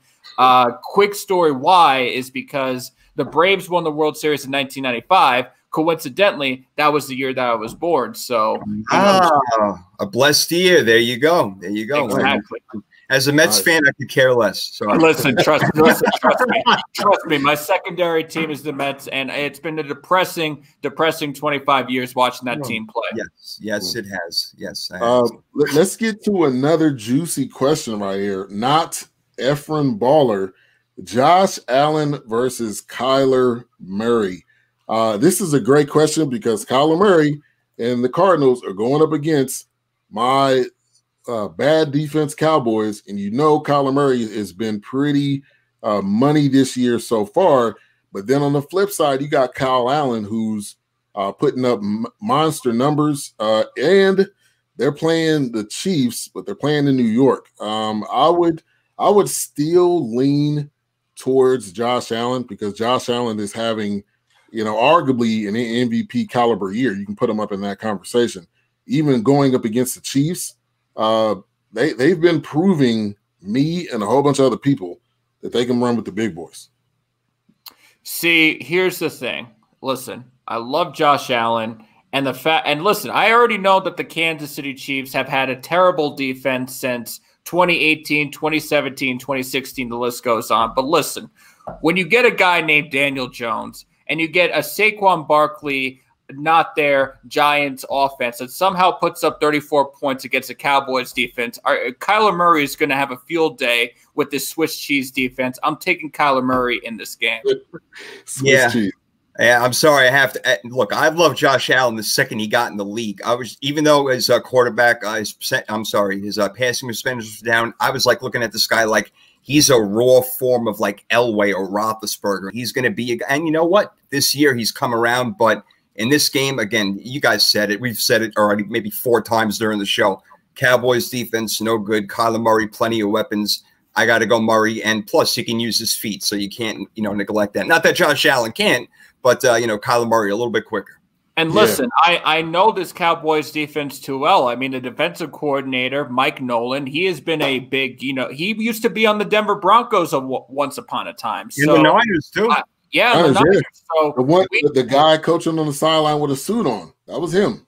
Yeah, right, so we know what Mike Nolan is, and we know that he is not he's definitely not adjusted to the times pretty well. And Kyler Murray, he's one of those dual threat quarterbacks. He can run, he has mobility, he can pass the ball. And Josh Allen, to me, while he has all those things, I feel like the Chiefs defense at least knows what to do, especially against Lamar Jackson. That's kind of the same thing, even though he doesn't have the the throwing accuracy, the throwing acumen that a Josh Allen does. So the Cowboys having an archaic defense from the 90s and the early 2000s, I'm going to go with Kyler Murray to sink them. Yeah. And this defense has not gotten any better. And Kyler Murray is just one of those guys that's going to be elusive. He's going to be hard to tackle. And we're not quick enough or fast enough to be able to do anything. So y'all need Wade Phillips back or something like that, man. Yeah, come on. And look, Mike Nolan, when I seen that they hired him, I was like, why? What has this guy done in the past 2 years? Like, not even 5 years. What has he done in the past 2 years? You should have left Marinelli in there. At least he would have given you a chance. Yeah. McCarthy, I just think that was McCarthy's guy. And McCarthy was like, hey, whenever I get a job, I'm bringing you on as the DC. But it's not going to last long, especially if they can't stop anybody, which, that's what it's been these couple of weeks. Let's get to another question. Aiden Barrett, how about Tyler Lockett? This is a really good question because with the emergence of DK Metcalf, it's iffy there. But he said he has that one big game, and that's really been it. Should I trade him after has another big week? DK Metcalf appears to be emerging as the team's top talent, as it is tough. I'll let you go with this one first, Jason. No, don't trade him. Look, Lockett was hurt for a little bit, so you have to take that into respect. And DK Metcalf has been nothing but a blessing for that team, but he's still going to – Russell Wilson's going to throw the ball plenty all game. Tyler Lockett is a guy you want to keep on. Look, those two guys have been in sync. We've seen what Tyler Lockett could do. He's big tippy-toe catches in the end zone. they kind of like share a brain, these two guys. They've been together for a while now. So, no, there's no way I would get rid of Tyler Lockett. Not under those circumstances. I would just say put him on the bench because I have him in one of my leagues. Yes, he had that monster week, and then it's been a little iffy, but he is one of, like you just said, Jason, he's one of Russell Wilson's favorite targets, and he spreads the ball around. That is Russell Wilson. He's going to get the ball to whoever is open and whoever he can sling the ball to while he's running around and scrambling every single down. Which is amazing. MVP, yeah. The guy that hasn't gotten one MVP vote, by the way, which to me is beyond crazy. But Jordan. Well, that's okay because your 2020-2021 MVP Russell Wilson will indeed be able to throw to Tyler Lockett and DK Metcalf like nobody's business. So you do not trade a Tyler Lockett. You keep him on your team because he at least is guaranteeing you at least either some solid yardage or at least a touchdown here and there, maybe even two. So, no, you leave him alone. Leave him alone. Okay. Absolutely. All right, let's go. We got another question from Not Ephraim Baller. And then I need two of these wide receivers. Juju's been in a lot of these questions from tonight. But Juju, OBJ, AJ Brown, Amari Cooper, I am starting Ebron if that makes a difference. That kind of does make a difference because if you have Juju, you're almost kind of playing with and against yourself. I don't like doing that because you never know who's going to be the guy, with that week. I would say Amari Cooper, and I would say OBJ. OBJ is playing this week. Whatever illness or whatever he had going on, he's going to be good. He can catch. Obviously you've seen what he did to my Cowboys. But Amari Cooper is going to be a sure target for Andy Dalton. If Andy Dalton needs a sure target, we've got three top wide receivers. Amari Cooper is going to be in that bunch. I would say Amari and OBJ. Those are two sure guys. But Jason, I'll go to you first. All right, I definitely agree with you about Amari going against the Cardinals. He can have a tremendous game. It could be one of those 150 yards, 2 touchdowns sort of games for him. I agree with you. I don't like starting tight ends and wide receivers on the same team, so I tend to stay away from that. But I'm going to tell you, A.J. Brown going against the Texans defense and the way that Ryan Tannehill has been hooking up with him, I'm about that. Big trust. Woo, woo. I'm about that. I like that combination right there, big time. And I'm telling you, one of my surprises has been how well Tennessee actually has played. It's not a fluke. They're a good team. So I would go Cooper and Amari right there, fellas. Okay. I'm going to go with Amari for sure because I don't trust the Cardinals defense. And I'm actually going to go A.J. Brown too because when I look at these Texans, offense is okay. Defense is not really okay. And when I look at Juju, I think he's going to have a tougher time with this Cleveland Browns defense. And OBJ, he's definitely going to have a tough time with this Pittsburgh Steelers defense that this needs at, especially if he's not even being used at all besides one game where he somehow caught 3 touchdowns. That's his only claim to fame if you have been a fantasy owner of OBJ while he was with the Cleveland Browns. Otherwise, he's been an absolute dud for you. Good point. Good point. Courtney says he's getting ready for the Lopez Lomo fight. I'm about to change that channel in a minute. See if my Tar Heels can scoop up a win here.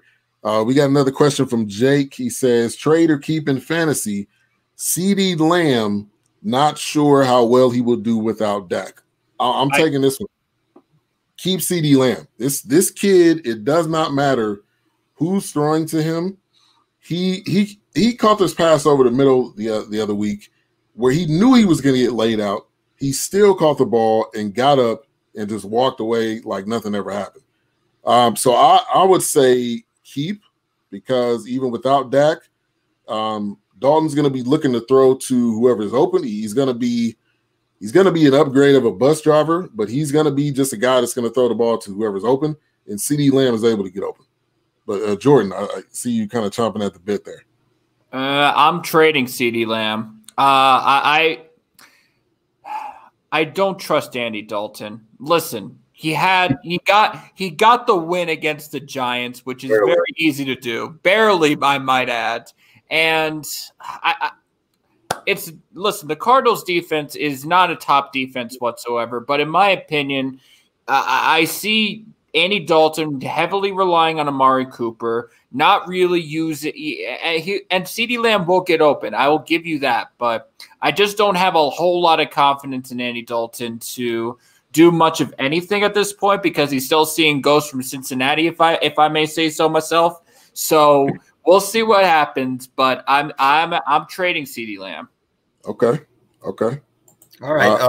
I wouldn't, guys. You know, he's still a rookie, and look, it depends what you're going to get for him. Obviously, if you're going to get, you know, a nice package deal from him, then great. You know, go ahead. So it depends, but no, you know, he's a rookie, and he's a guy that Dallas, if they gave him the number 88, they're expecting him to be there for a long time. So I've seen the talent. He's had a couple of pretty good games, and I think just him getting more comfortable with the offense. But the Andy Dalton point is a good one.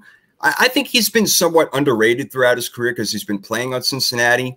Now he's a little bit older. So, yeah, let's see how he adapts. So that definitely is a question mark there. I'll agree with you on that one, Jordan. But I like Lamb's talent, so I'd hold on to him. But, again, depending on what you can get. Right. Easy, yeah, we got back.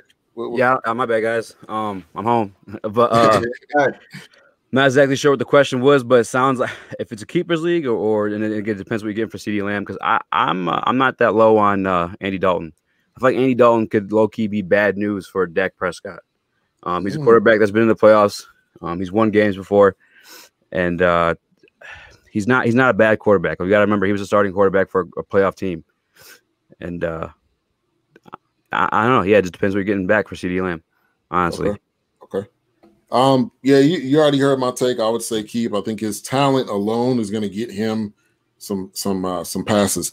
Travis Fulgham, which I kind of mentioned this. Travis Fulgham, is he a 1 week wonder or does he stay involved in the passing game? I know Jeffrey and Jackson will be back and that'll take some targets. And I'm just wondering if I should add him. It depends on. You don't add him for long term. You need to add this guy for like a spot or two start. But Alshon Jeffrey's not playing this week. Neither is D-Jack. So with that being said, I would pick him up this week. D-Jack is just one of those wide receivers where he's healthy for 2 out of the 16 weeks, just plain and simple. So D-Jax is not going to be there that long. If they get in a run towards later in the season, maybe.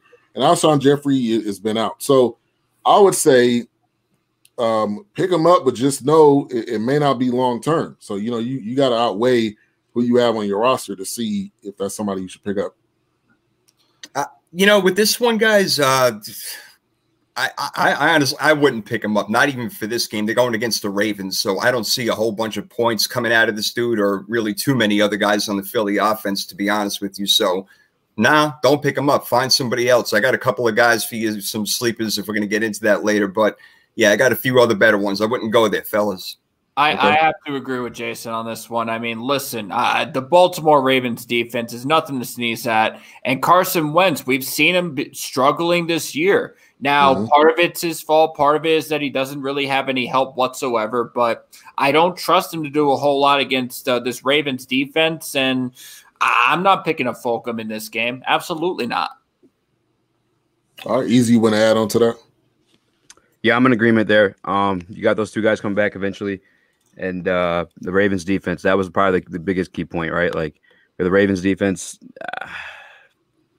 I'm not picking them up. One guy I probably would look at is probably one of these Kansas City Chiefs wide receivers, Mecole Hardman and something Robinson, Denard Robinson, not Denard Robinson. Dante Robinson. Yeah, because Sammy Watkins is down this week. So if you're looking to add somebody for a quick start, I'd probably look there before going to Travis Fulgham. All right, and Jason, go ahead, add on who are you going to bring up as far as sleepers at the wide receiver spot? Sleepers at the wide receiver spot. I mean, let me be honest with you. I actually had a couple of written down, but if you wanted to go wide receiver, you can Justin Jefferson is picked up by a lot of teams, but for wide receivers, it's a little tough. I mean, Terry McLaurin, excuse me, is definitely a guy I would go with. But if you're looking for a guy to fill in and at a flex player, look at G-Day McKissick this week playing against the Giants. He caught a lot of balls out of the backfield. He's getting carries. They're not giving it to Gibson as much.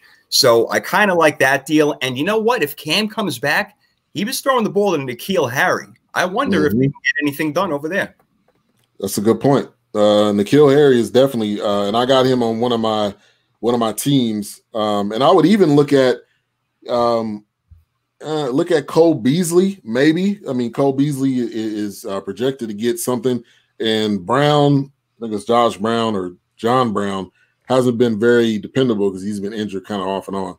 I think Jordan might like this one. Adam Humphries might be a guy you want to steal. What do you think about that one? Slot receiver in Tennessee, guys? You know, I definitely go Adam Humphries. Another guy that I might actually be going for. Now, he's currently on my bench just because I have Randall Cobb and Russell Gage starting, but I would go, Ford from the Miami Dolphins. I mean, he could be a good sleeper pick. Listen, especially because who are they playing again? The New York Dumpster Fire and the Jets. Yeah. All right. Are we talking strictly running back pickups or just like whatever pickups? Wide receiver. Wide receiver. Which you kind of mentioned. Yeah. I apologize. Go ahead. All right, let's get to another question. Update on the score. My North Carolina Tar Heels lost on the turnover. So if anybody was interested, probably not a lot of you, but anyway, I'm gonna bring it up. Blue Crew Cheap says PPR flex start. I like the flex spots. I really like those. But Cup, Claypool, Hollywood Brown. Thank you. Interesting one. I'll just start it real quick. I'm looking at Hollywood Brown right now because, again, not 100% sure about Claypool yet. We saw what he did just in 1 week. Cup, is he going to get one catch for 50 yards and a touchdown, or is nothing going to happen? I think I got Hollywood Brown. I think he scored Marquise Brown 2 touchdowns last week, or maybe it was the week before. So I'm feeling comfortable with that in this Lamar Jackson matchup he's got against Philly. Against Philly. Yeah. So I think with that weak secondary that things can happen over there for Hollywood Brown. Yeah, I'm leaning towards Hollywood Brown too. And I think, look, you got Lamar Jackson. That's one of his favorite targets besides Andrews. So Hollywood Brown has been pretty money for me. I think he had one down week. I don't know what week in particular that was, but he's been pretty spot on. So I would say Hollywood Brown. Jordan or Eazy? Do you want to take this one, Eazy? Yeah, I got you, man. Definitely Brown. I'm going Brown on that one. I mean, you look at his nickname, compared to the other guys up there right now. Hollywood Brown, you gotta go with that guy. I like Cooper Kupp, but San Francisco, you can't front on their defense. They could show up anytime. So yeah, I'm definitely taking Brown too. I mean, listen, I know people are going to be high on Kupp because of what happened with Miami, but I don't think, the expression of broken clock is right twice a day. That's not going to happen this time around. I think the 49ers will actually put up a fight with that defense against the Rams. So I'm going Hollywood Brown. Okay. Agreement. All right. Next question. PPR, is it time to place Higbee on the trade market? Somebody brought up Higbee. I don't know if it was Jordan. Yep. So my answer is no. I would keep Tyler Higbee because I do like him in terms of he's a great reliable option for Cooper Kupp. He has the ability to have some good decent games. Now, I don't trust him in this particular matchup, but I would definitely use him when, they play against the Cardinals or they play against some of the other teams that are coming up. So I would keep him. Okay. If you can get a starter for this guy, then go for it. Because the only thing that gives me reservations, Jordan, is, Gerald Everett, the way that he plays at, the other tight end position. And they got other guys to throw to him and whatnot. I like Higbee. There's nothing wrong with his talent at all. But if you can get a starter for him, go for it. But don't, trade him for a bench player. That's not worth it. Yeah. It depends. Yeah, it depends who you're replacing him with, right? Like if you got somebody on your team already, depends who that guy is. Yeah, it really depends. I mean, you know what, man? I'm looking at his numbers right now. These aren't pretty at all. Or maybe let me make sure I'm looking at the right guy too.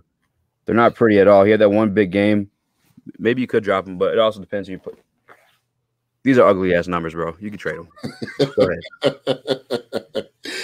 All right, so that's from Blue Crew. Thank you for that question. Next one from Aiden. Thank you for answering all my questions. You guys have been awesome. do you do this every Saturday night? Well, we don't, but I'm starting to think we may have something here. We may have something here. So yeah, we'll be. I won't be on the next 2 Saturdays, but from there on, yeah, I think we may have something here, and we'll just kind of maybe keep this thing rotating. But thank you, Aiden. Jake just got offered a trade in fantasy. Well, it's perfect timing for you. CeeDee Lamb for Cooper Kupp, who I think is a bit overrated. Thoughts? We've been talking about both of these guys tonight. Yeah. I personally have Cooper Kupp on my team. He is the number 1 guy there when they were like running on all wheels. But right now he's kind of like the only go-to guy. So I think I hang on to see. Oh man, I forget about Andy Dalton now. Yeah, that's. I think I hang on to CeeDee Lamb. You got to give me something more than Cooper Kupp, personally. I'm definitely agreeing with Eazy Sports. I know I just ragged on Andy Dalton just a few seconds ago, but CeeDee Lamb for Cooper Kupp. CeeDee Lamb is definitely a better wide receiver. He definitely has the ability to give you a lot more points. So I'm holding on to him. I definitely need a lot more than Cooper Kupp if I'm making that trade. Yeah, CeeDee Lamb's ceiling is definitely higher, and again, he's just going to keep getting better, like we talked about. And with Cooper Kupp, the thing is, yeah, it is Jared Goff's favorite target, pretty much. He loves throwing him the ball, but it doesn't necessarily work out like that. Like I mentioned a minute ago, he may have 2 or 3 grabs for 80 yards and maybe 1 grab for 50 and a touchdown. So he's not going to be so consistent where we know Dallas is going to be throwing the heck out of the ball. And yeah, I like Lamb. So now, yeah, I'm with you guys. I would need a little bit more than Cooper Kupp. Yeah, Lamb is he's going to be a target regardless. I don't care who the quarterback is. They're going to get the ball to him because he's elusive and he's just one of those guys that's able to get open, and he's not afraid of getting hit. That's the biggest thing. Like Amari Cooper coming across the middle is a little shy sometimes, and that's Amari Cooper who's a vet. Now, CeeDee Lamb is not afraid. If he's coming across the middle and he gets smacked, he's like, oh well, I'm gonna get up. I'm gonna go first down, and we're gonna keep it moving. And on the other thing I was gonna mention is Gallup is more of an outside wide receiver. A lot of his passes are long, passes on the outside, which he had 2 of them, this past game. So I'll just add that on. You earn a lot of respect when you go over the middle and you take that hit, as opposed to what Amari Cooper did and letting that interception from Cleveland happen. That goes a long way in the locker room, boys. Yep, that's true. Definitely. I selfishly have a question, guys, if you don't mind. Yeah. Just coming a little dilemma here. I'm looking at the team I'm managing right now. I got Robert Tonyan on the bench, but I'm starting Zach Ertz, who hasn't been the hottest. He's also playing Baltimore. But Robert Tonyan's playing the Tampa Bay Bucks, who have a solid defense as well. Who you guys starting in that situation? It's funny because we talked about them fellas, right? Ertz, Yep. Where has he been? And now going up against Baltimore. So the other tight end was, I'm sorry, real quick, I apologize. The guy from Green Bay, the guy caught three touchdowns. Right. Yeah. So I was mentioning real quick a little bit ago that, he scored his 3 touchdowns before their bye week, and Rodgers loves him. So for that purpose, I would go Tonyan. Yeah, I'm going to say this just because, Carson Wentz is going to be a little bit short with options. Zach Ertz could still work as a security blanket for him.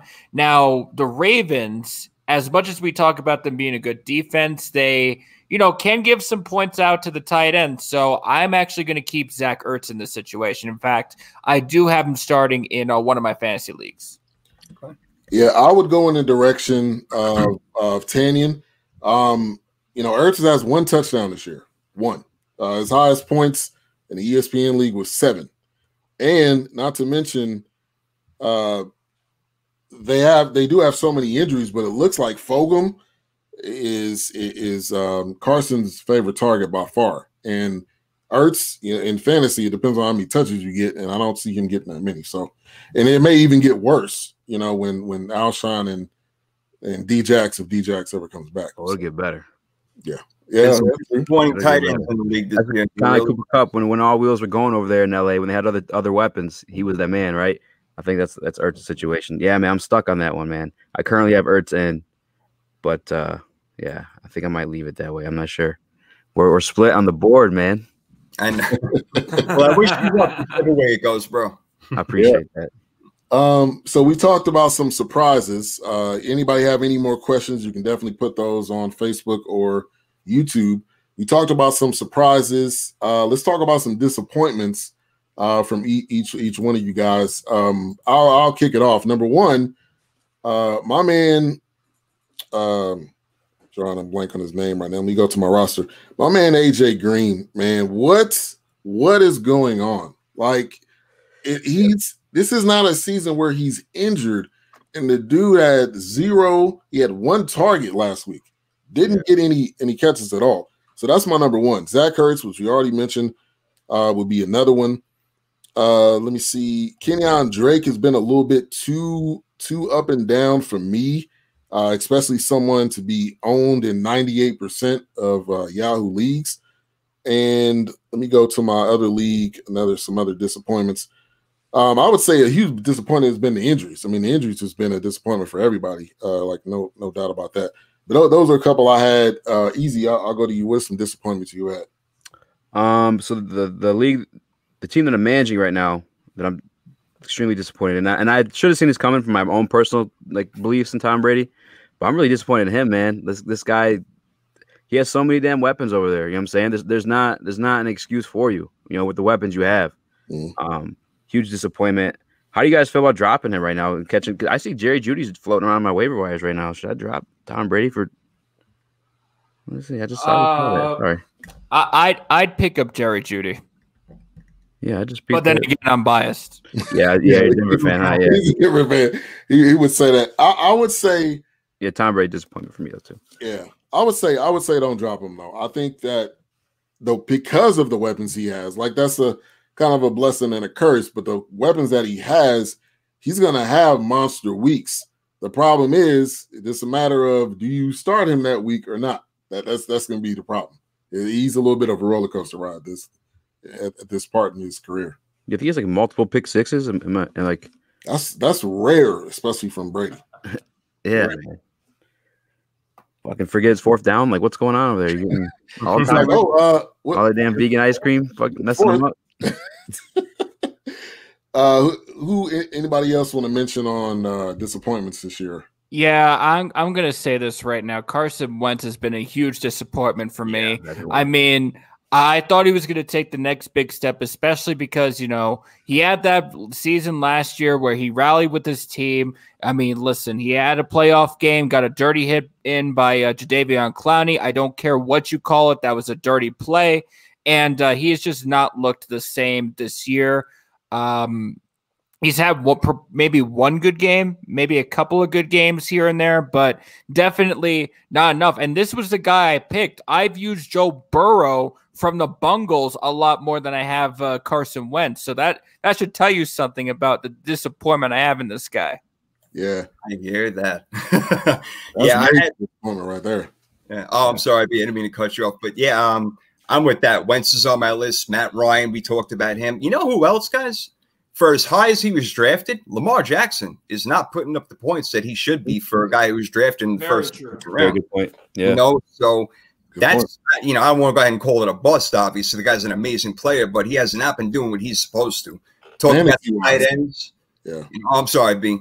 But, talk about Hayden Hurst. I don't know where he went. Austin Hooper. I don't know where he went. I don't know what the hell happened to the Minnesota Vikings in general, but some other guys on my team, I was getting pissed off at Brandon Cooks for a while. Because I'm like, why are they not throwing this guy the ball? They finally did last week, so I'm glad I held on to him. I was about to be like, all right, I'm just going to give up, but I held on to Cook, so I'm happy about that. Another guy who I thought maybe a little more involved because he's been in Cleveland now for, 3 years, Jarvis Landry, but he's not getting as many points either. So, and another team is, not that I thought the Lions were going to be any good, but Stafford, Galladay, I thought they'd hook up more. Where the hell is DeAndre Swift? You're going to go ahead and draft this guy, put him in there and play him. I mean, let's get this thing going. So Detroit, they're all messed up. They need to fire Matt Patricia. That's simple. Was Swift the guy that dropped that ball that would have Detroit that first win? Indeed, he was. I'm a Detroit Lion fan, guys. Can we just not talk about it? Jeez. Hey, listen, you'll go 2-3. You'll beat the Jacksonville Jaguars. Don't worry, my man. I'm worried. I'm worried. I feel so bad for that kid when that happened. You told it was right in the bread basket to win the game, man. That was a killer. Right there. Worst, man. That is the worst. We got another question here from Aiden. He says, how do you feel about the injuries so far this season in general? Kind of wish the NFL did a better job of letting the guys get prepared for the season. Yeah, the injuries have been horrible. They've been horrible. They've been unexpected. There've been a lot of lower body injuries, which means that they don't have that. They don't have that. They don't have that stamina. They don't have conditioning. Conditioning, exactly. That's what I was going to say. That's what camp does. Camp gets you ready for the season. That's why they're doing all of these agility things. That's why they're doing all these drills. They just basically like went off this. They went from doing Zoom workouts to playing an NFL game week 1. Like that doesn't work. I mean, I think they had like 1 or 2 weeks in between there where they did maybe some in-person stuff. They did camps, I thought, though, right? Or no? They didn't know camp? I thought they just skipped preseason.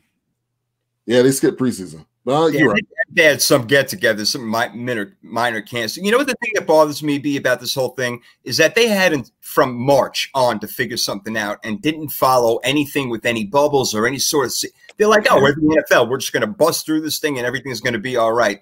I mean, who the hell do you think you are? Goodell, he messed up big time in this one, fellas. He really did. I mean, if anything – push the season back, first of all, to be a little bit more comfortable and get your knowledge, which that's the problem. They had all this time and all these doctors and whatever and other leagues to go, upon, and they did not follow suit. And look what we got. Every week they're shuffling around stuff, and we're only in week 6. Yeah, you know what's interesting, too, is I apologize. What I was going to say is beforehand, if somebody tested positive on a team, they usually, delayed that game. We've had 3 positive this week and no delay of games. So, stuff might just be spreading at this point, too. It's like, what are you guys doing, man? You got to get on some type of bubble because, the money signals, man, they're gonna go away when everybody gets sick, It's getting weird, man. I'm nervous for a shutdown. Let's go to the bubbles. Yeah, go ahead, Jordan. So my question is, the MLB, the NBA, and the NHL, realize the smart thing. Push the season back. Now, NBA and NHL are a bit more smart with the bubbles, but that's another story for another day. But why could the NFL just say, hey, push the season to maybe October, November? Listen, I would guarantee you people would still watch football throughout March or April. In fact, if you had the Super Bowl on April 1st, that would be fantastic, only because that would be my birthday. And you know what? That would be the best birthday gift for me, in the world. But nevertheless, you could have pushed the season back, still gotten your games done, still gotten your TV money, and we wouldn't be having this smorgasbord of injuries that we're getting so far. Yeah, and the fact that you've seen an NBA season in the bubble and it worked perfectly. You've seen WNBA, you've seen NHL. You look at Major League Baseball, and you had issues left and right. You had games canceled. To me, that would have said, okay, I know having one bubble is not going to work, but having multiple bubbles may work. I mean, that to me would have been the first initial thinking. Now, on the positive side, the NFL now is talking about doing bubbles for the playoffs, which logistics, that would make a lot more sense. But like I said this earlier in the show at the beginning, is that we're going to have an extra week. Whatever how it works out, that's why they canceled the Pro Bowl, I think, is that we're going to have an extra week with random games. But we may have an extra 2 weeks possibly because this thing is not over with. And it's not going to end tomorrow or next week or the week after that. And plus, who cares about the Pro Bowl? Exactly. Facts. He haven't watched that in 20 years. Yeah. I was a kid. Listen, let me tell y'all a quick story. The only particular reason I ever watched the Pro Bowl was going back to 2006. God rest his soul, Sean Taylor. When he put that hit on somebody in the AFC, I was like, oh my Lord, have mercy. Yep. One quick thing. The Tampa Bay Rays are going to the World Series, which means the Astros will not be in it. The cheater, the Patriots of the the Houston cheating Astros have fallen. Thank God. All right, let's get to a question from Mark. He said, would you trade Miles Sanders and Justin Jefferson for Mixon and Singletary? I'm assuming you're talking about Devin Singletary there. That's an interesting trade because you're trading 2 running backs for a running back and a wide receiver. Mixon is the best player in that category, so whoever gets Mixon is winning that trade. That's interesting, because I agree. Mixon is a very underrated player that, people write off because he's in Cincinnati. I love Mixon, and he's been great this year. Miles Sanders when he plays, he's a monster, man. And, Justin Jefferson being a rookie and kind of coming into his own here in week 5, week 6, I like that because Devin Singletary, I have him on my team. He's never given me major points, nothing big. He's, always around 10, 12 at best, so Mixon, where I love him, I think you're getting more value because you can start Sanders and Jefferson, where Singletary, I'm kind of forced to start at times, but I'd rather not.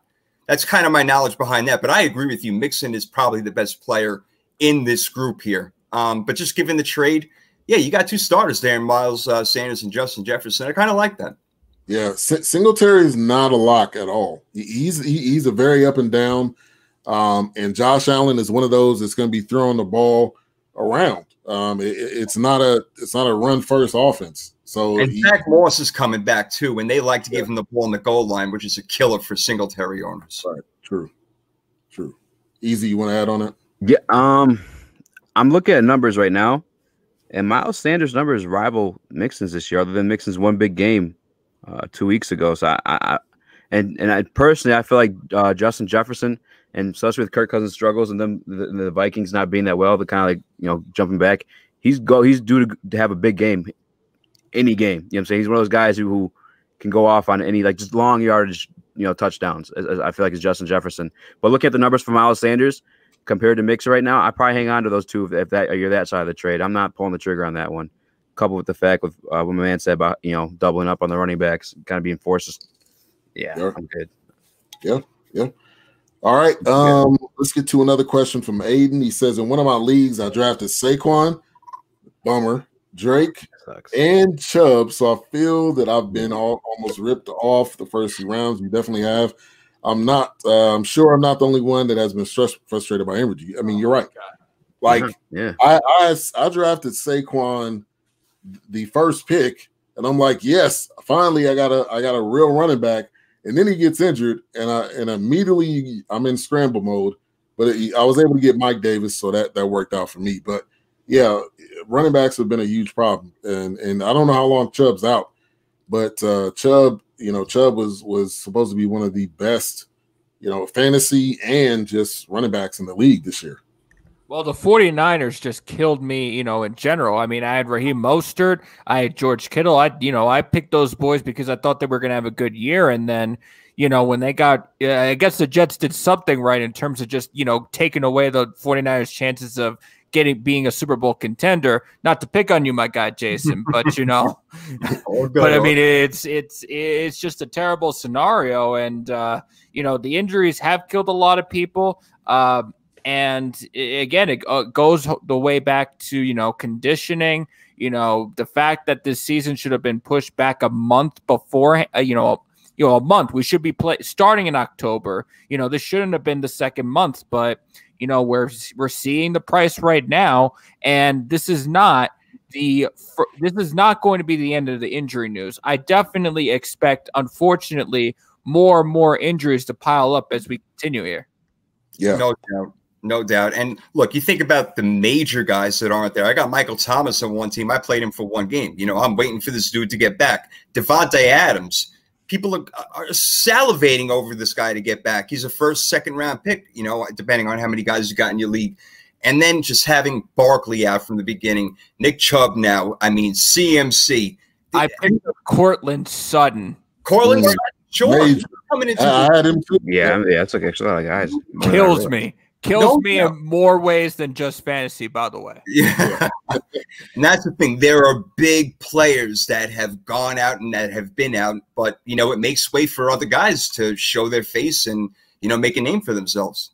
Yeah. I tell guys time and time, bro. I even did a video on it this year. I don't know if Ben saw it. What are you guys doing, bro? You have to get on DraftKings, guys. Like you got to do it because this happens every single year. And if you're putting up big money at the beginning of the year for these leagues, like, you're hurting right now, man. Like, I'm hurting for that guy. Like, that sucks, man. Yeah. And you guys got to get with it, man. I feel like this long-term fantasy is you got the daily fantasies where it's at, man. You pick a fresh team. It's truly skill versus skill. You know what I'm saying? There's no like, oh, my guy had a bye week. You don't have that excuse. You know what I'm saying? Like, you pick from the same pool guys that I had. And Ben, stop beating me, dog. I'm sick of this shit. Hey, and the invitation is open. Jason and Jordan, if you guys want to get in on the DraftKings league, we can. Yeah, man. Yeah, next year I want to do a DraftKings league. So face each other the same way you do right now. You know what I'm saying? But every week you pick a new roster.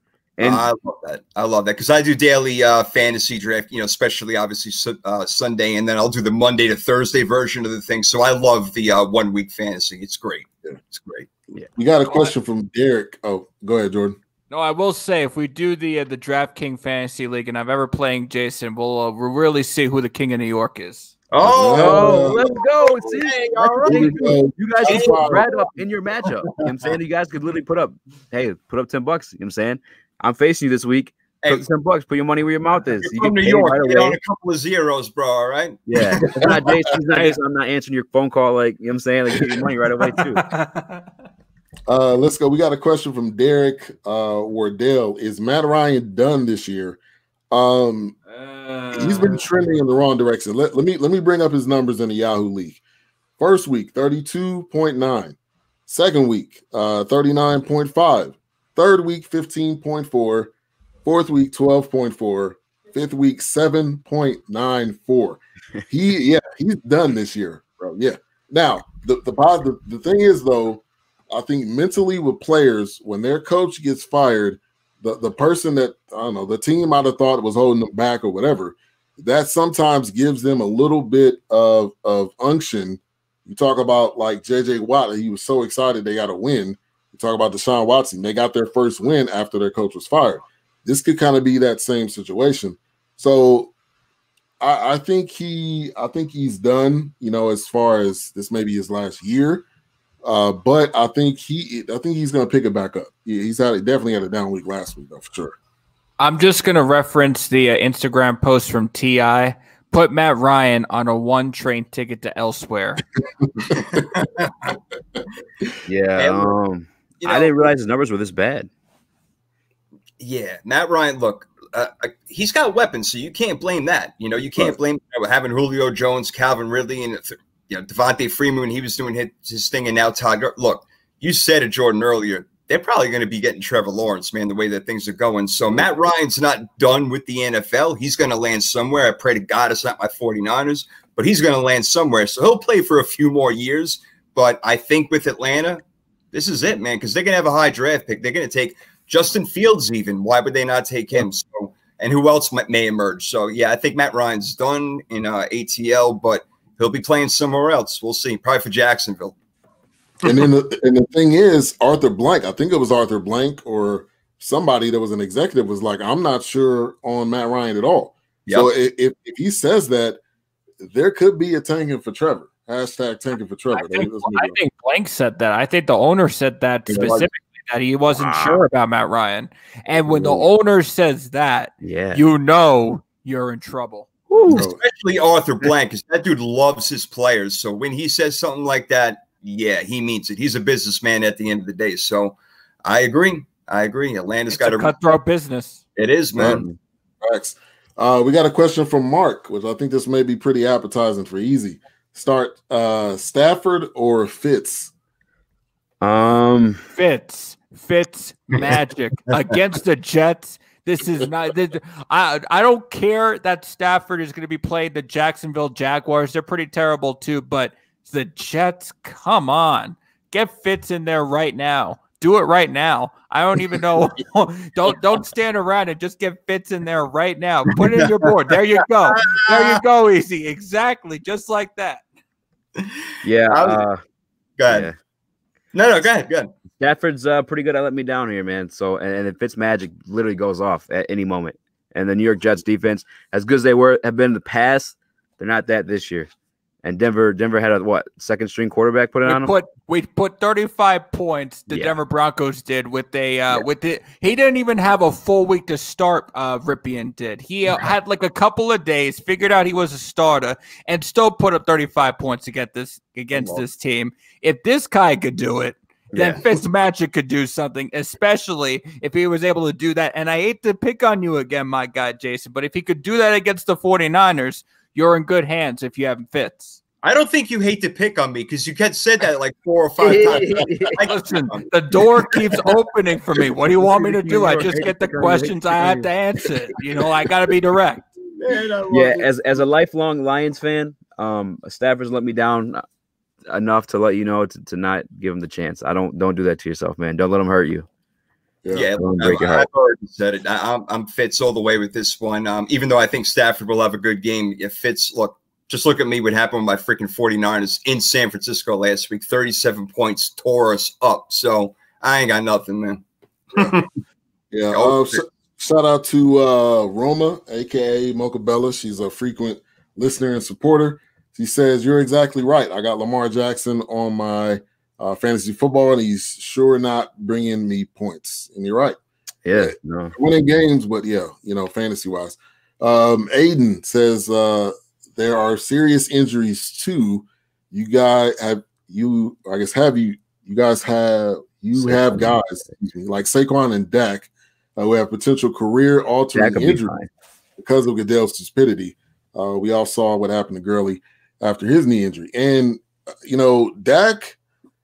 That was horrific to watch. That was one of those things where you like, okay, did I see when I was watching it live? I almost cried. I was like, did I see what I just seen? Because when you see those injuries where something snapped, and then he holds up his leg, and you just see his foot going like that. I was like, yeah, this isn't a sprain. Bring the card out now. No, man.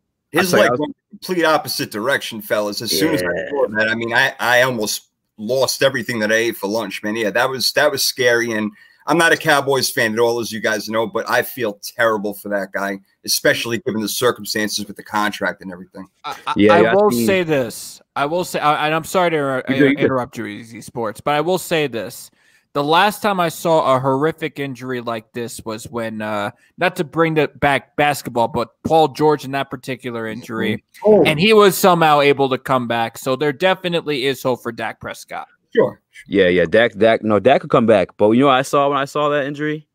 $30 million out the window. Because I'm telling you guys, Andy Dalton's a dangerous guy to have behind you in a contract year where you're getting hurt, man. But I mean, that's one of those injuries. It's not an Achilles and stuff like that. He'll be fine. It's really just a bone break. It was nasty, gruesome to see, right? But he'll be fine. It's not any like muscle tear or nothing like that, And the positive thing is, when you talk about Hayward or when you talk about Alex Smith's injury was so bad he almost lost his leg. Yeah, infection.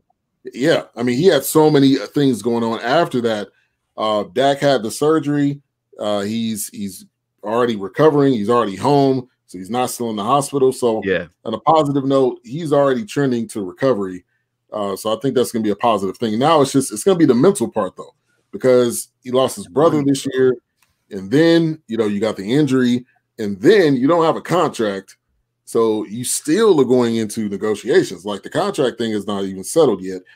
Even though I think that the Cowboys were making remarks afterwards, like, yeah, this is our guy. But the pen's not on the paper yet, so this is not necessarily your guy yet. And Can I say this before we move forward? Listen, when we talked about Dak Prescott, losing his brother, when he said that on air, I there was a deep level amount of respect that I had for him for saying that. And any particular commentator, I don't care how famous you are, you call him weak or you tell him that you shouldn't be saying that. You don't deserve to have a mic anymore. I will mention his name because he's just a pathetic troll anyway, but you know exactly who I'm talking about. Skip? Yeah, that guy. I know. That guy is, bro, I loved Fox because I liked Colin Cowherd for a little bit. But when they brought over Skip, I was my stomach hurt, bro. I can't stand that man, bro. The way both of those shows are, I don't, to me, that's just arguing. Like, I can do that with somebody. I can do that with a homeless dude. It's argue with him. Oh yeah, first taken. Yeah. I can argue with my coworker. Like, why would I need to be watching? I like Shannon Sharp because he gives really good takes that I can definitely relate to and things that really speak to people. But Stephen A. Smith is just professional the dude yells at the top of his lungs, and it's not even like a conversation. It's just yelling. I just can't stand the fact that they basically script the show for them, and you're going to take this side, you're going to take that side, whether you believe it or not. Why can't you just come out with the truth and talk football? You know, bring some other people in or what? I can't stand that. That's why I'm like, seriously, on my show, we know what topics we're going to do, but we ain't got a freaking clue what the other person is going to say because we just want to keep it real. And that ain't real, that stuff, man. Exactly. You got to keep it 100. Yeah, exactly. Man. Unintended. I like that. We got hidden talent or low roster players you can think of in fantasy. I picked up Henry Ruggs earlier. A couple weeks ago, I picked up Jaden Crowder. I can't believe that he was. I'm looking at like his numbers. He's had when he's healthy 21, 13, and 21. If I don't know if he's there because those are some pretty sexy numbers to be on free agency market, but he was there for me. I picked him up. There was a guy that I picked up from the Saints. I want to say he's not on my team anymore, but about 2-3 weeks ago, not to pick on your Detroit Lions, my guy, but I picked him up. They suck. The Detroit Lions. I think his last name was Smith, but he had like 2-3 touchdowns at one game, and I was like, oh my God. Like he got me like some major fantasy points. I'll try to get his name for you. Traquan Smith. Traquan Smith. Yes. Yeah. I like him too. He's a good like slot guy, right? Yeah, he's a fantastic slot guy. Helped me with my victory for sure. Yeah. Hey, Steve, I don't know what you think about Ruggs, man, but what he did against Kansas City last week, a couple of those catches, man, over defenders, over two defenders, grabbing it over the helmet. That's what John Gruden loves with the Raiders. He loves speed down the field, man. So he may hit a home run with this cat. Yeah, I'm gonna give a biased pick here, but Dalton Schultz. Now that was with Dak. Now with Andy, I don't know. But Dalton Schultz, especially in the red zone, is going to be a nice target. So I would say add that on to the bunch. It sounds like my guy needs some receivers. So I'll probably throw some other names out there. If Corey Davis is there from Tennessee, I like him. We talked about Tim Patrick earlier. If he's there.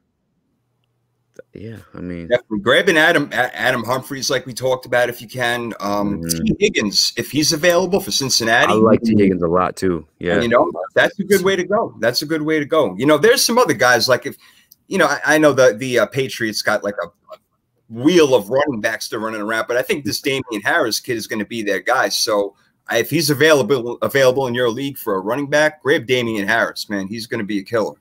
Yeah. Yeah, Aiden and Alex Smith got lucky. He was able to save his leg, said doctors after his leg was infected. Dak's injury is quite similar to his. The NFL loses when they lose guys to injuries. Yeah, and Alex Smith did get lucky. And the fact that he came in the game when they did his like comeback tape of him at his house, the dude was still limping. So I was nervous watching the highlights with him in the game. What if like this guy's leg, I know he's probably got the biggest possible brace you can have on there, but if somebody falls on his leg wrong, like this could happen again. Like I mean, I would be nervous watching him. If I was his wife, I would be like, bro, like you made $1 million. I was nervous watching him too. Yeah. Like, come on. But at the let's bring some positivity. It was great to see Alex Smith, especially because when we last saw him, he was a promising quarterback for those Washington whatever football teams. So it was great to see him just kind of get some starts, just kind of see him throw the ball because he's a special guy. I know he didn't get his break with the 49ers again, not to pick on you, Jason. Here we go again. Yeah, I mean it's a different. The reason why he almost lost his leg though is he got like fungus. His stuff got infected. So it's Alex Smith, man. You're right. He was 5 when he got carted off the field, Alex Smith, for Washington. They were in first place. So you're 100% right. And I'm just so happy to see him out there. But, fellas, last week he got sacked 6 times. And I remember one time Aaron Donald was just holding him like, I don't know if I should drop this dude right now or wait for the referee to blow the whistle because I don't want to hurt him any more than I did already. Sacked 6 times. You guys have respect for him. Yeah. I thought you had I'm sorry, I just read her thing. I apologize. I thought Miss Roma had Lamar Jackson. She said he wasn't doing points for him. Now she might have multiple fantasy leagues. Yeah, she probably is. She does DraftKings weekly, so I don't know but she says come on with it. We had to get her. I'm gonna make a second place like earning spot once we get enough people because Ben keep taking first place. She said I had no choice in my fantasy to replace Dalton with Dak. How is that going to work for me? I couldn't get another QB. I don't know. Honestly, I don't have unfortunately, I don't have a clear-cut answer because the last game, he made some good throws. I got to give that to him. But now we're starting at the beginning of the game, and I don't know, like, full on. And plus, like, they had some momentum. With Dak going down with that injury, I told my wife this as we was watching the game. They're going to win this game regardless. Like, I don't care if whatever else they do, they're going to win this game because they're doing it for Dak. So this is I don't know. Anybody want to answer that? I don't trust Dalton. I really don't. And I'm really sorry to break your heart, Ben, but I think the Cardinals are going to take this one. I'm not guaranteeing anything this year. So, I mean, I get it. Look, with all that, again, we don't have a lot to go by because we haven't seen much within the last, year and a half or so. But this guy's been around the game for a while, so it's not like I'm going to write him off. He took Cincinnati Bengals to the playoffs. Yeah, they didn't win any games, obviously, under Marvin Lewis. And where is he right now, by the way? But that's another story. So, Arizona State. Yeah, somewhere. They picked it up right there. So, that's one of those. He got the nickname Red Rifle. I'm telling you, guys with nicknames, bro. You don't get nicknames for you don't remember losers' nicknames. You know what I'm saying? You remember the winners' nicknames. Like Andy Dalton's been in the league, man. He's seen the playoffs. I wouldn't be too worried. For Ben, bro. I'm telling you, don't be too worried, bro. You're not gonna get that Red Rifle. You got enough weapons too, man. You got enough weapons on an offense to for sure make something happen. It's true. Shout out to Keegan McLean at wide receiver 2 this week. Who do I start? Moore, Boyd, or Edelman? That's a good question. Boyd. Yeah, Boyd. I'm with Boyd. DJ Moore, I don't like. Edelman, again, I'm not sure, with Cam and everything, what they're going to be doing. Yeah, I'm with Boyd. I like Boyd against the Colts. Even though the Colts have a great defense, they're going to throw the ball around. Yeah. I mean, I'm not picking Edelman because they're playing against my Broncos. And listen, as much as you want to joke about how bad our Broncos are doing right now, we actually have a pretty solid defense without Von Miller, by the way, and without Jarrell Casey. So I'm not trusting Edelman against this Broncos defense. And, Boyd, they're playing against, I think, the Colts. So, they can sometimes have a good defense. Sometimes they could lose some stinkers to a Jacksonville Jaguars. They got their first win, their only win against the Colts. So, I think Boyd is going to do some good stuff, especially because that seems to be Joe Burrow's favorite target because, as Ben alluded to, where the heck is A.J. Green? A.J. Green is a non-factor on a team where he was the guy, and now he looks like – no, I mean he's got to get traded. I mean, if you're not going to pass him the ball, you're having him there for who wants him right now. The guy, who wants him? He's got a monster contract. Yeah, right. Man, tough goings for him. It's been bad luck in training camp. Yeah. Injuries. A lot of bad luck. I'm looking at numbers. 3 out of the 5 weeks, Boyd's been in double digits over the other guys. So yeah, I'm going Boyd. Boyd's a guy. All right. Let's go to Claudio Jenkins. Rank these 3 rest of season full PPR: Robinson, Galladay, Godwin. Robinson. Which one? I would go Godwin, Robinson, Galladay because I don't know what's happening in Detroit. Allen Robinson is an excellent wide receiver, but Godwin's got all those other players around to help him out. So I'm going to go Godwin, Robinson, Galladay. Okay. I would definitely agree Godwin because, listen, I mean, you got Mike Evans, you've got the tight ends that you got in Tampa Bay. So Godwin definitely has had some room for open targets. I'm going to go with Robinson barely because, listen, I like Nick Foles, but the whole Chicago quarterback situation is just straight up awful. And then Galladay, the Detroit Lions are straight up awful. Not even just the quarterback. He's sorry for taking a shot, by the way. I would say this though. I'm sorry, Eazy Sports. You're good, bro. I would say this on Galladay's returned, the 2 games he's played, he's had a touchdown each one. So I'm having me there 1 or 2, but who was your one? It's Galladay, Godwin, Curtis Godwin. Sorry, I probably go Galladay, Godwin, and Robinson. The quarterback situation is ugly in Chicago. I don't know what the hell. They do some wild shit down there, man. I don't know what's going on in Chicago. Yeah, what's funny? You know what's funny, right? The Chicago Bears pick up Mitch Trubisky. You know who they could have taken? Cam Newton. Maybe Deshaun Watson, the best quarterback on the planet, Patrick Mahomes. Yeah, you must feel real good if you're a Chicago Bears fan. And then this season, you have Cam Newton, bro. Cam Newton sitting right there. Like, Cam Newton. Let's trade this monster contract for a backup quarterback. Let's do that instead. They traded up to get him. They gave my 49ers an extra pick just to get this dude. I'm like, okay, you got it. Like, look, I'm a North Carolina fan. Like, ride or die, all sports. When they drafted Mitch Trubisky, I'm like, really? Like, this is the guy? I watch more North Carolina football games than probably anybody on the planet, and I wouldn't even take that guy. So, like, there you go. That's it all right there. So, I would say Galladay, Godwin, and Robinson. That would be my order right there. Mocha says Fins up. Yeah, they with the big win they had. Claudio saying y'all can debate this one out. Looks like we kind of had a conversation there. Let's go to Aiden. What players are you expecting to get traded by the deadline this season? I know last year quite a few guys were moved, and it kind of messes with fantasy a bit. It's tough to say because, like, it's not the NBA where, like, the rumors come where guys want out. You know, the NFL is not like that. It's really hard to assume who's going to be traded at the deadline. Probably some big contract guys for sure, though. I mean, I could see Will Fuller being traded from the Texans because I had the Texans so high in terms of them going to the playoffs, but that's obviously not going to happen. And, Will Fuller, he's a good WR2 somewhere. He's not your WR1 like they're doing into Houston, but he's definitely a WR2 somewhere. So I could definitely see him being traded. I look at Jacksonville. Maybe you move Cole. You're definitely right, Eazy Sports. I mean, this isn't the NBA or even the MLB where you just hear somebody, oh, I want to get traded, or I want to get moved. Like, it usually comes just as a complete shock at everybody. Mm-hmm. Yeah, the one that comes to mind is probably David Njoku in Cleveland, if anything. Got a high ceiling kind of guy who drafted it kind of early. They got a lot of tight ends over there, Allen Hooper and whoever the else they have there now. So I don't know.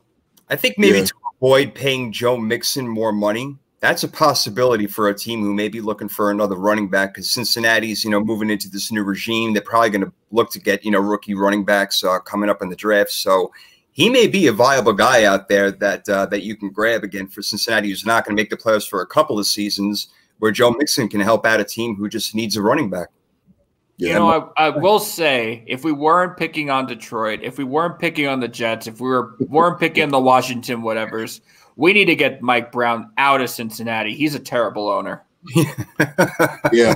One thing I would say, one team I'm going to point to in particular is the Jets, because the Jets are going full-fledged dumpster fire, full-fledged garage sale. So if they're trading, I wouldn't be surprised if Darnold gets traded and they're just like, forget it. Like, let me ask you this, fellas. What if somebody came with an offer for 2 first-round picks for Julio Jones? No. Would you take that, given where Atlanta's at right now? 2 first-round picks. I have to give 2 first-round dream. Picks for Julio. I'm sorry. I'm not doing that. No? Really? No. If we get offered 2 first-round picks? 2 first-round picks for Julio Jones. I would do it in a heartbeat. I wouldn't because I wouldn't, only because when I look at in terms of, strength of schedules, right? The Falcons, I think, have to play a lot more tougher opponents. I could see the Jets getting, a Jets win because, they're gonna jet somewhere and they're gonna mess up their chances for Trevor Lawrence because that's what they do. So I wouldn't do that trade. I would keep Julio in Atlanta, wait for Trevor Lawrence to come, wait for a competent quarterback to come in there and see what you really have with Trevor Lawrence throwing to a Ridley, throwing to a Julio Jones, because remember, this is the guy that just absolutely demolished. Now, I get it. It's college football. It's all different. But he just put up 73 points against a college football team. And that's something that hasn't happened since I was about negative 50 years old. So I'm just saying. I think that's like a pipe dream type of trade, because like rarely ever do you see first-round picks go in the NFL, and that kind of just tells you like the type of value that they have. So like 2 first-rounders, I mean, you got to grab that if it's actually given to you. But the other thing too is no matter how good a player is, there's always a possibility of injury. So I'd rather have, two possible guys I could, have in his replacement than overpaying for the main guy. But and we just talked about Julio Jones having injuries this season too. Yeah.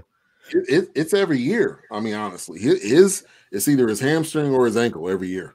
I mean, and that's he's great, but at some point he's gonna get injured. He's gonna be hobbling. It's all about that 28-3 curse they got going out in Atlanta.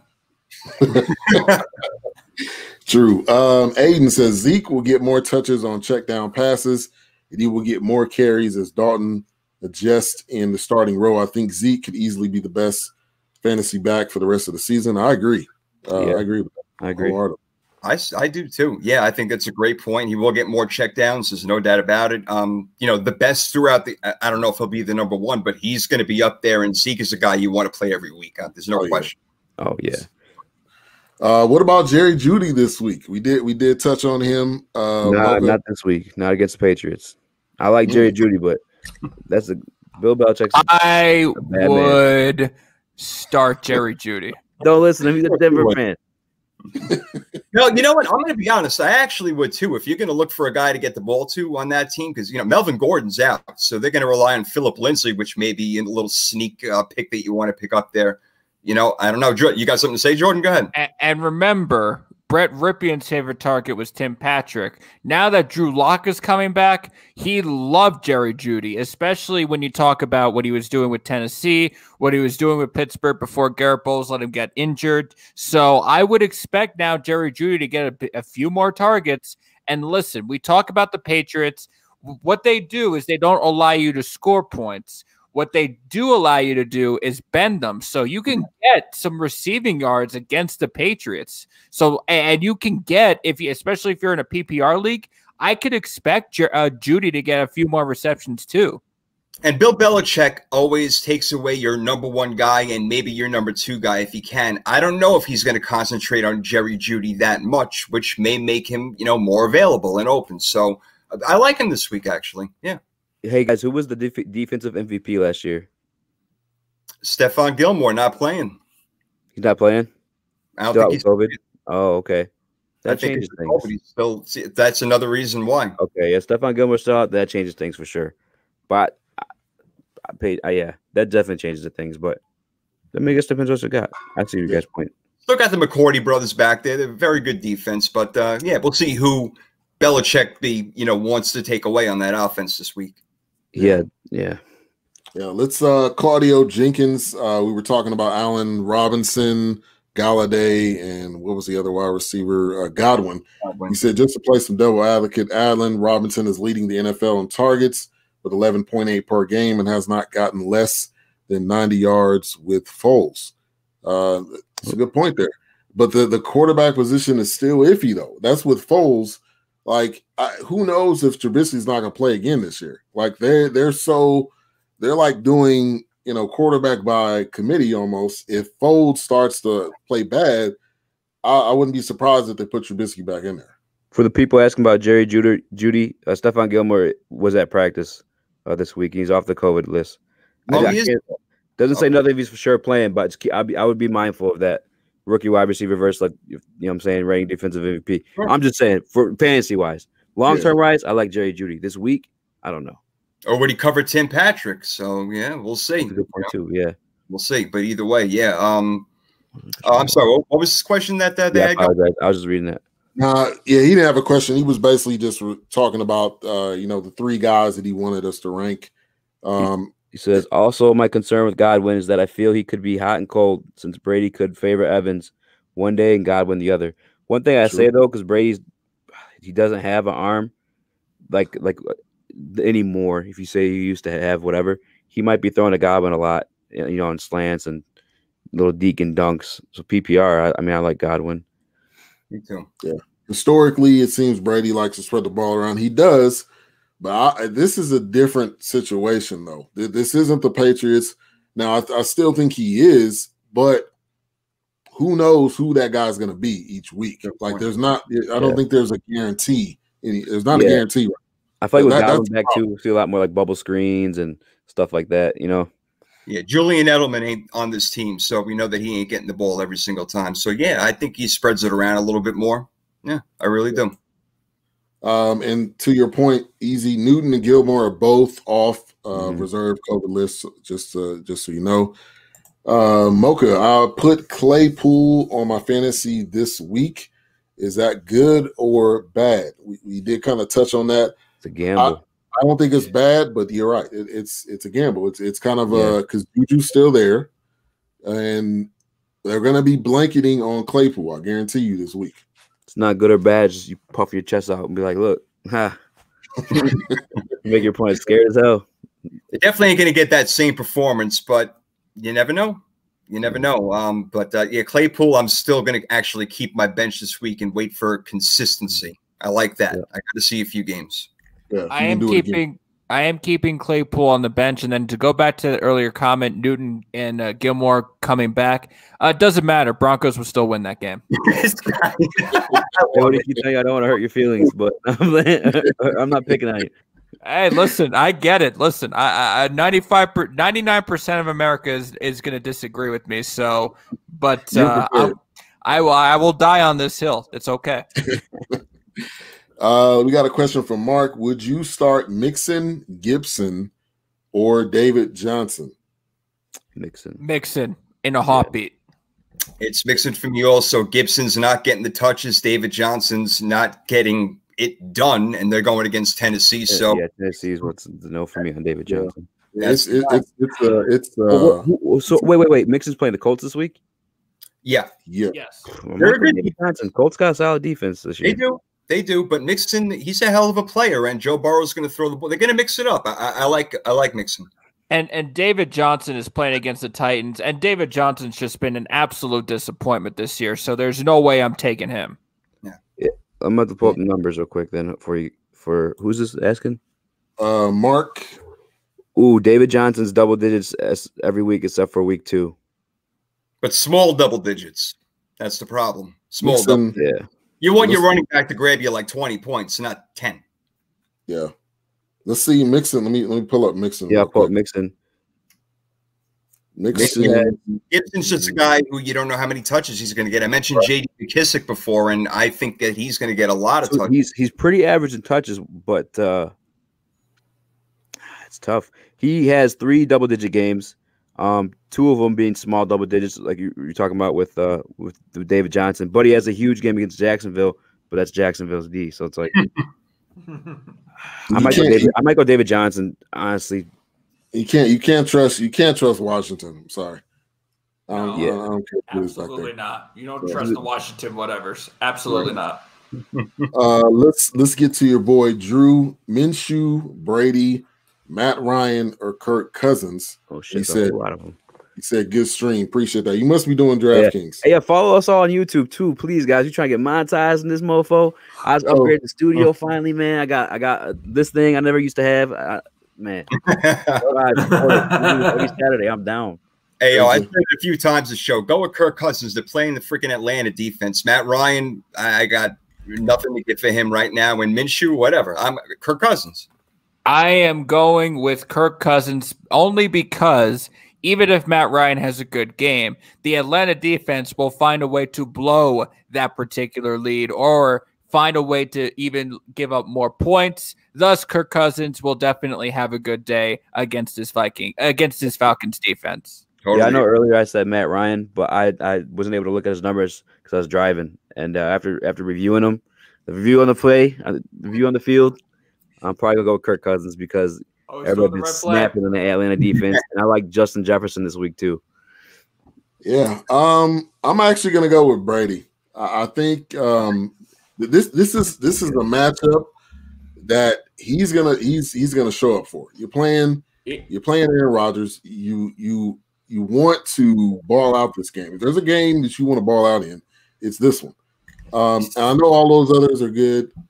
I would go with Brady, and I think I got Brady starting in one of my leagues, so I'm going for him also for that reason. I understand. Brady, because you got him starting. You got mojo. Ben, I understand where you're coming from. Here is my problem.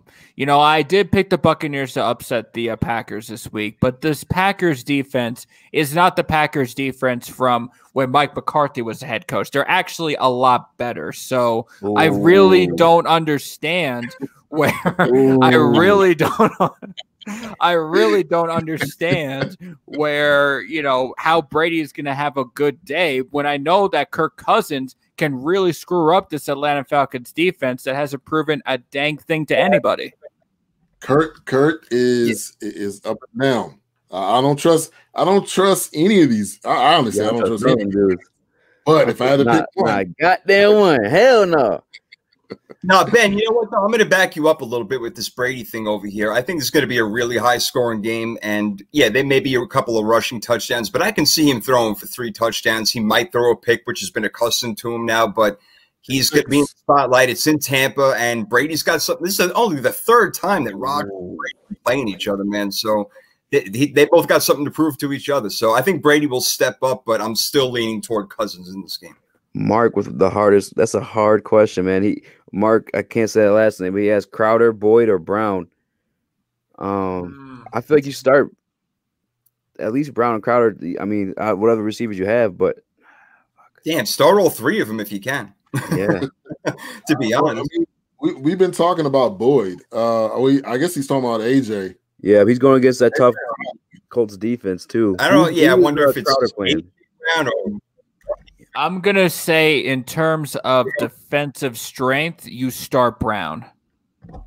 Now, which Brown is yeah, that's the thing. If this is A.J. Brown, I mean, I'm assuming he's going A.J. Brown for the Tennessee Titans. I mean, the Texans have the weakest defensive matchup out of these 3 teams, in my opinion.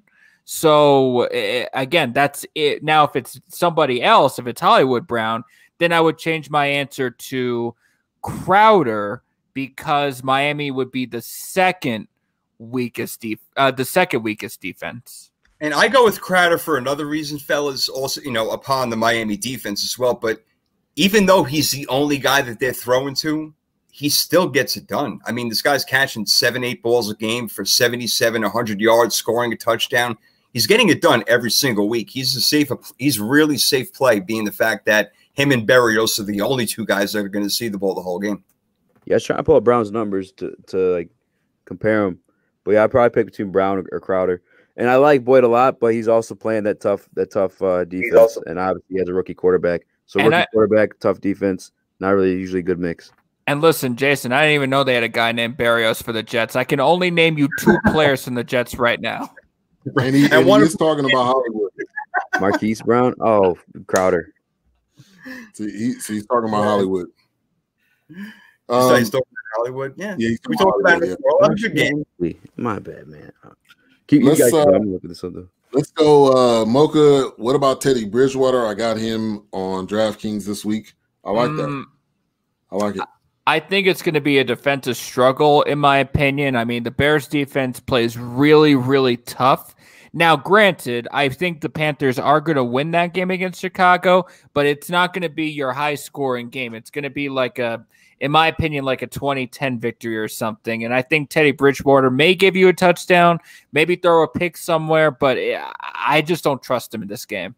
Yeah, I'm going to echo you, Jordan, right there. Look, this isn't the Atlanta defense that we're talking about where Teddy Bridgewater did this last week. It's Chicago, and they still have more than a respectable defense. So I'm not liking that Teddy Bridgewater pickup for this week. I think that he's solid in other games, but not against Chicago. And I also agree. I think Carolina wins in a really close, low-scoring game. Yeah, I don't really trust Teddy Bridgewater. He's never really done anything like sexy. He kind of just gets the job done, right? He's just gets you there to win the game. You know, fantasy wise, he's not really a good pick. The one thing I'll have to say is Mike Davis has been money every week. Like no matter what team, and Mike Davis is a passing or receiving running back, and Robbie Anderson also has been money. So I think he's going to get when we talk about he's going to get the job done. I think he's going to get the job done for you, Mocha. I'm going to say that right now. I think he's going to get the job done. Let's see. We got real quick. Let me just make this quick announcement: is that Lomachenko and Lopez are going at it. Nobody Nobody's got knocked out yet, but they're going at it. It's round 11 already. Man, the fight been going by fast. Because Brian Ortega put it on Korean Zombie tonight too. I was very impressed. I knew it would go the distance, so they're a round away from that. We'll see who they crown. Here they go, yeah. The line here, right? Yeah. So we're about to round this thing out. Let me see. Aiden says Broncos almost lost to the Jets. Please don't even joke about them being able to beat the Patriots. Oh yeah, finally get over like that. I saw this coming, so I'm not surprised. Yeah, you tell people to start Jerry Jeudy and stuff, man. You tripping? Mess up people's pockets. And then he follows it up by saying, "I'm just saying that because I'm a Patriots fan, and I always will be. I hate the Broncos because of what they."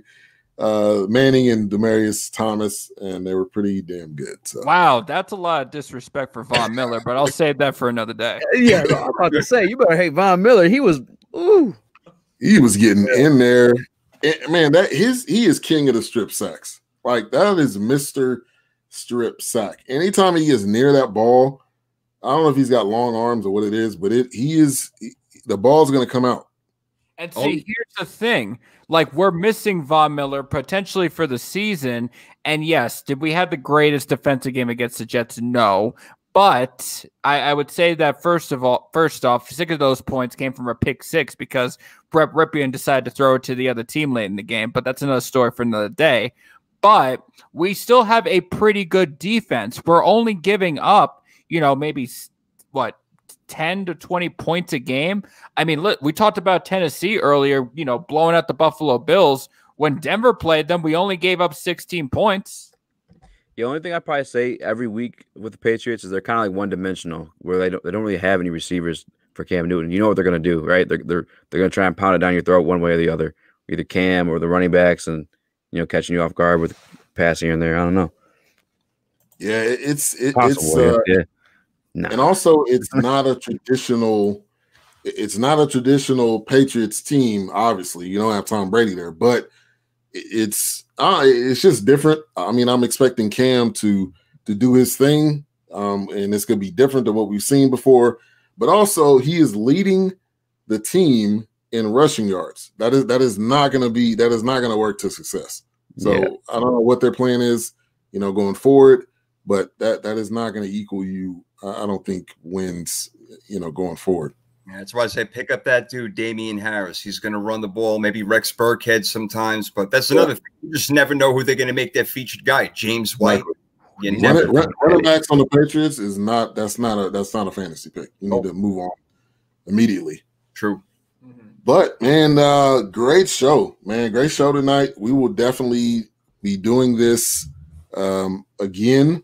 2 weeks from now. I got something going on the next 2 weeks, but I'll host. I'll pick it up because I want to keep the momentum, man. This was fun, and I like getting the audience engaged. I like doing that. More stories for sure. Yeah. Y'all keep my old ass up, past my bedtime over here, but it's working. Hey, listen, I should have gone to bed around 9 o'clock, but because I wake up at like 3 or 4 in the morning. But that's my problem. But nevertheless, definitely a lot of fun. Listen, I pick on you guys because I love you guys. So just know that. Well, all our teams suck too. That's true. All of them. We got Cowboys, Denver. Who's your team?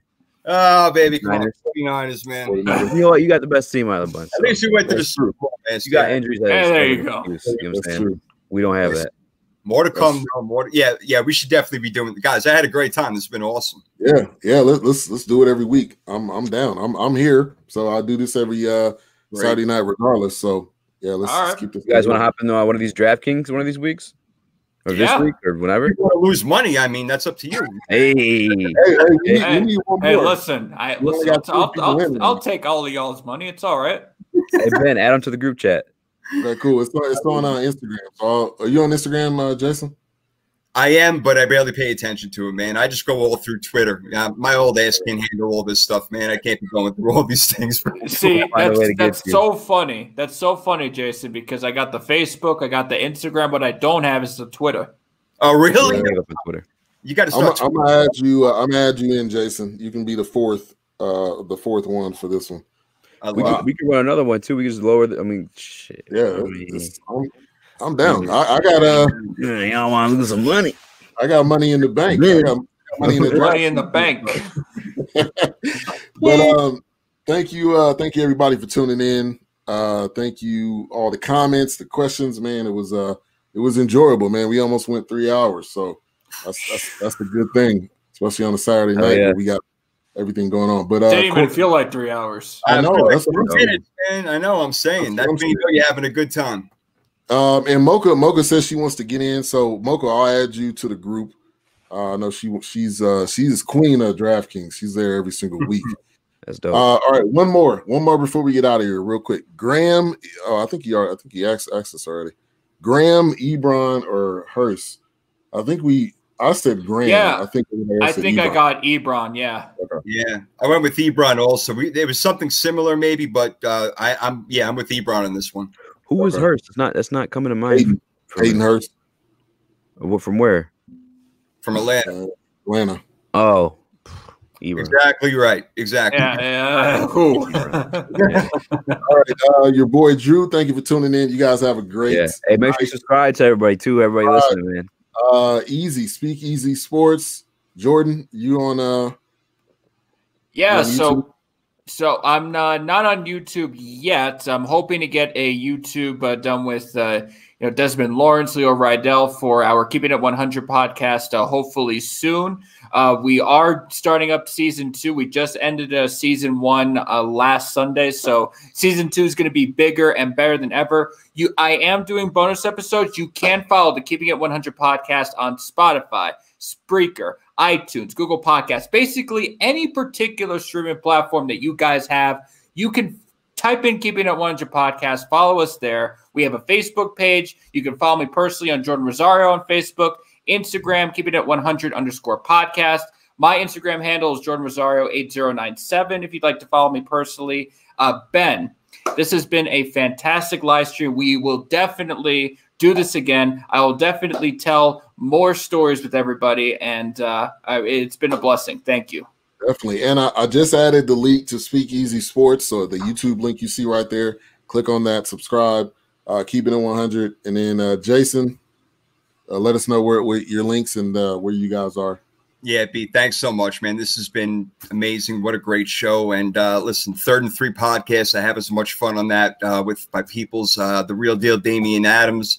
And we got Nikki Gist, Tricky Nikki Gist, as she does her Knowledge with Nikki segment. So 3rd and 3 podcasts. Yeah, type it in anywhere, Spotify, Apple, Anchor Radio, wherever you get it. It'll pop up. And yeah, we do a lot of different stuff, like I mentioned in the beginning.